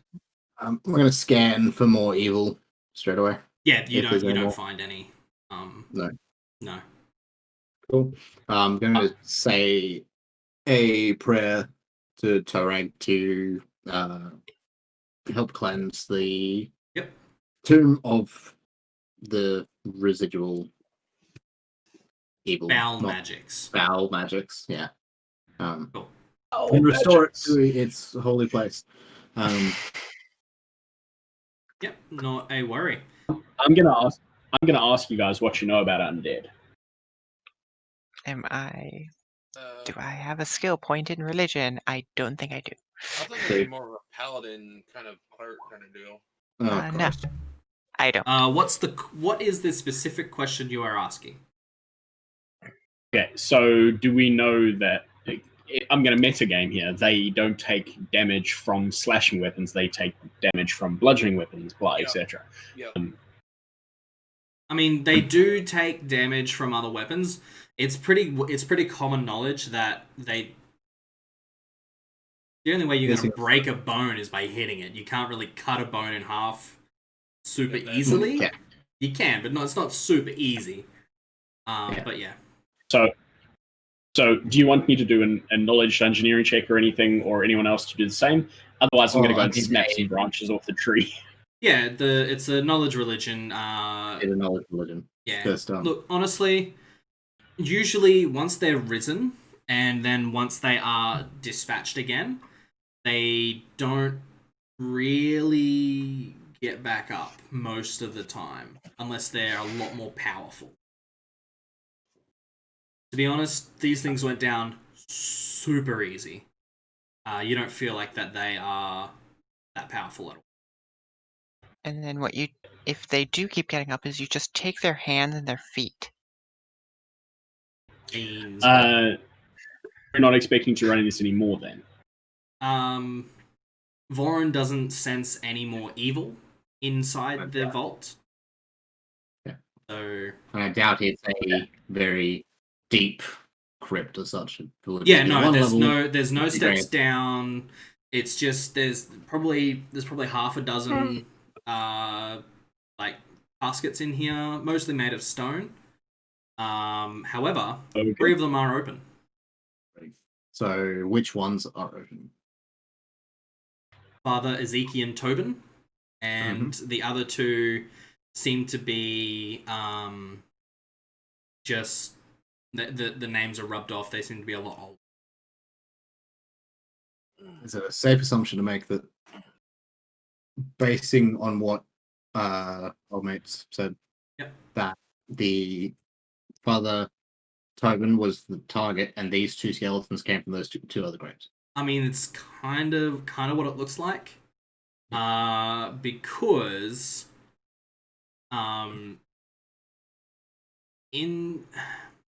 as you walk in and you look around, you notice, because you were in front of the door, the Tobin's crypt was against the back wall. The other 2 were against the like near the front wall, but on the side. And they sort of came to you from that angle. They came to you from that angle, not from the other end. So it seems to be that they were risen, and then they just stood there waiting for someone to come in. Yeah. Toshi, what can you tell me about the father? Father Tobin. What can I? Yeah. I keep getting names. You could probably roll a knowledge religion, Vorin, and Toshi, could you roll me a roll a knowledge local.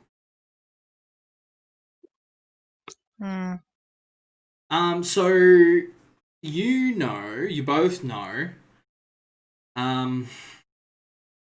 he died in the SANDPOINT fire a few years back. The same one that they now have rebuilt the cathedral from. He seemed to be he was a very devout man. A lot more serious and severe than Father Xantus. Xantus is a lot more, I won't say forgiving, but I will say free-willed. Yeah, we'll go with that. Yeah, that kind of thing. Vorin, with a knowledge religion, you do know that he did tend to rule over his flock a little. Not like in any evil way. He was just very, very strong will, and people appreciated it for what it was, and they didn't really question it. But now that Father Xantus is a lot more open and free with his not beliefs, but with his responsibilities and acceptance, people are more prefer that style. He wasn't hated, but he wasn't extremely well liked, like Xantus seems to be. Xantus couldn't think of anybody that he would have upset during his time that could potentially be out for something. Honestly, Xantus came from Magnamar because Tobin hadn't trained a father properly yet. So, other question. How long ago was the cathedral fire? 5 years. 5 years, right. Is there anybody that I would have known in my 3 years being in SANDPOINT that would have had any personal grudges against the previous father. No, actually. You can't think of anyone off the top of your head. That's good. I'm glad. But also, Not in the 3 years that you've been here. No, yes. Yeah, look, maybe if you've been here for 8 or 9, maybe, but 3 years, No. it's not. People had moved on by that point. By the time you got here, people had moved on and they were fully accepting of Father Xantus and his teachings. Same God and everything, just a different style. Yeah, that's cool. As you sort of move in, there is a robe near the door. Sort of as you move in, it's like on in the corner to the right behind you as you move in.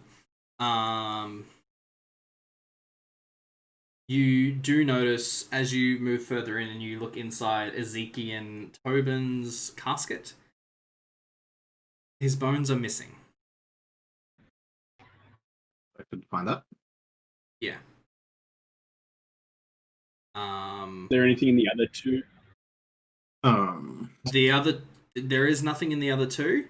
However, like I said before, you do feel like the other two were most certainly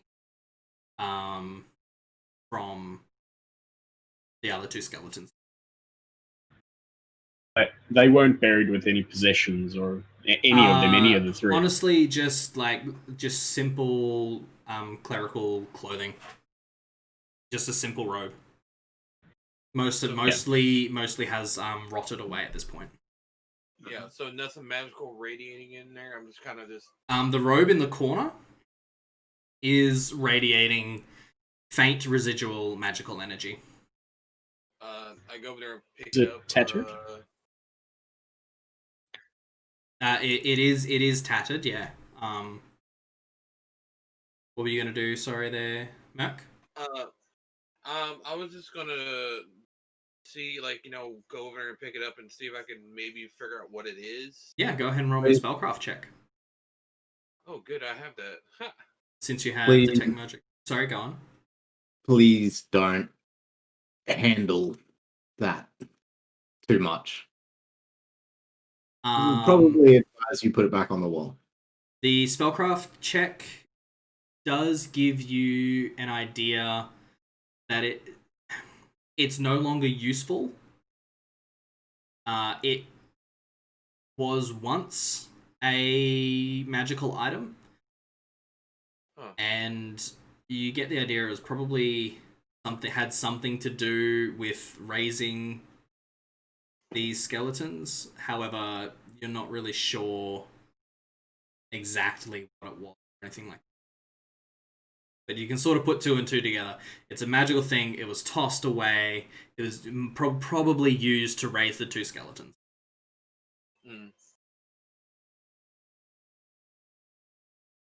I would, Solomon, would you collect me some sticks to make a bit of a fire? Everything. Trying to get put a sack and start putting the bones in the sack. With the end of my dagger, I'm going to pick up the robe. Put it in the sack too. Yep, not a worry. Do you still have detect evil going? I do. There's a very, very, very faint residual essence of evil from that robe. Very faint. Once like Solomon fading by the second kind of thing. Yeah, that's cool. Once Solomon has collected some firewood, I'm gonna build a bit of a bonfire pyre sort of thing. Pyre, yep. Just a little one. Yep. Empty the contents of the sack on top of it. Yep. Light a couple of my torches and just lay them either side to burn that. Yeah, brilliant. As you all sort of stand there and watch Vorin perform this rite and say a very quick prayer to Torag and Desna, since they were Desnans, you give them their final rites again, and burn the remains that's where we're going to leave off this week. Thank you very much for playing. And thank you to everyone who joined in. These episodes are going to go up on YouTube, so if you had to duck away, you'll be able to watch them again. But I had a lot of fun, and we will see you next week. Same time, same place. Thanks very much, guys.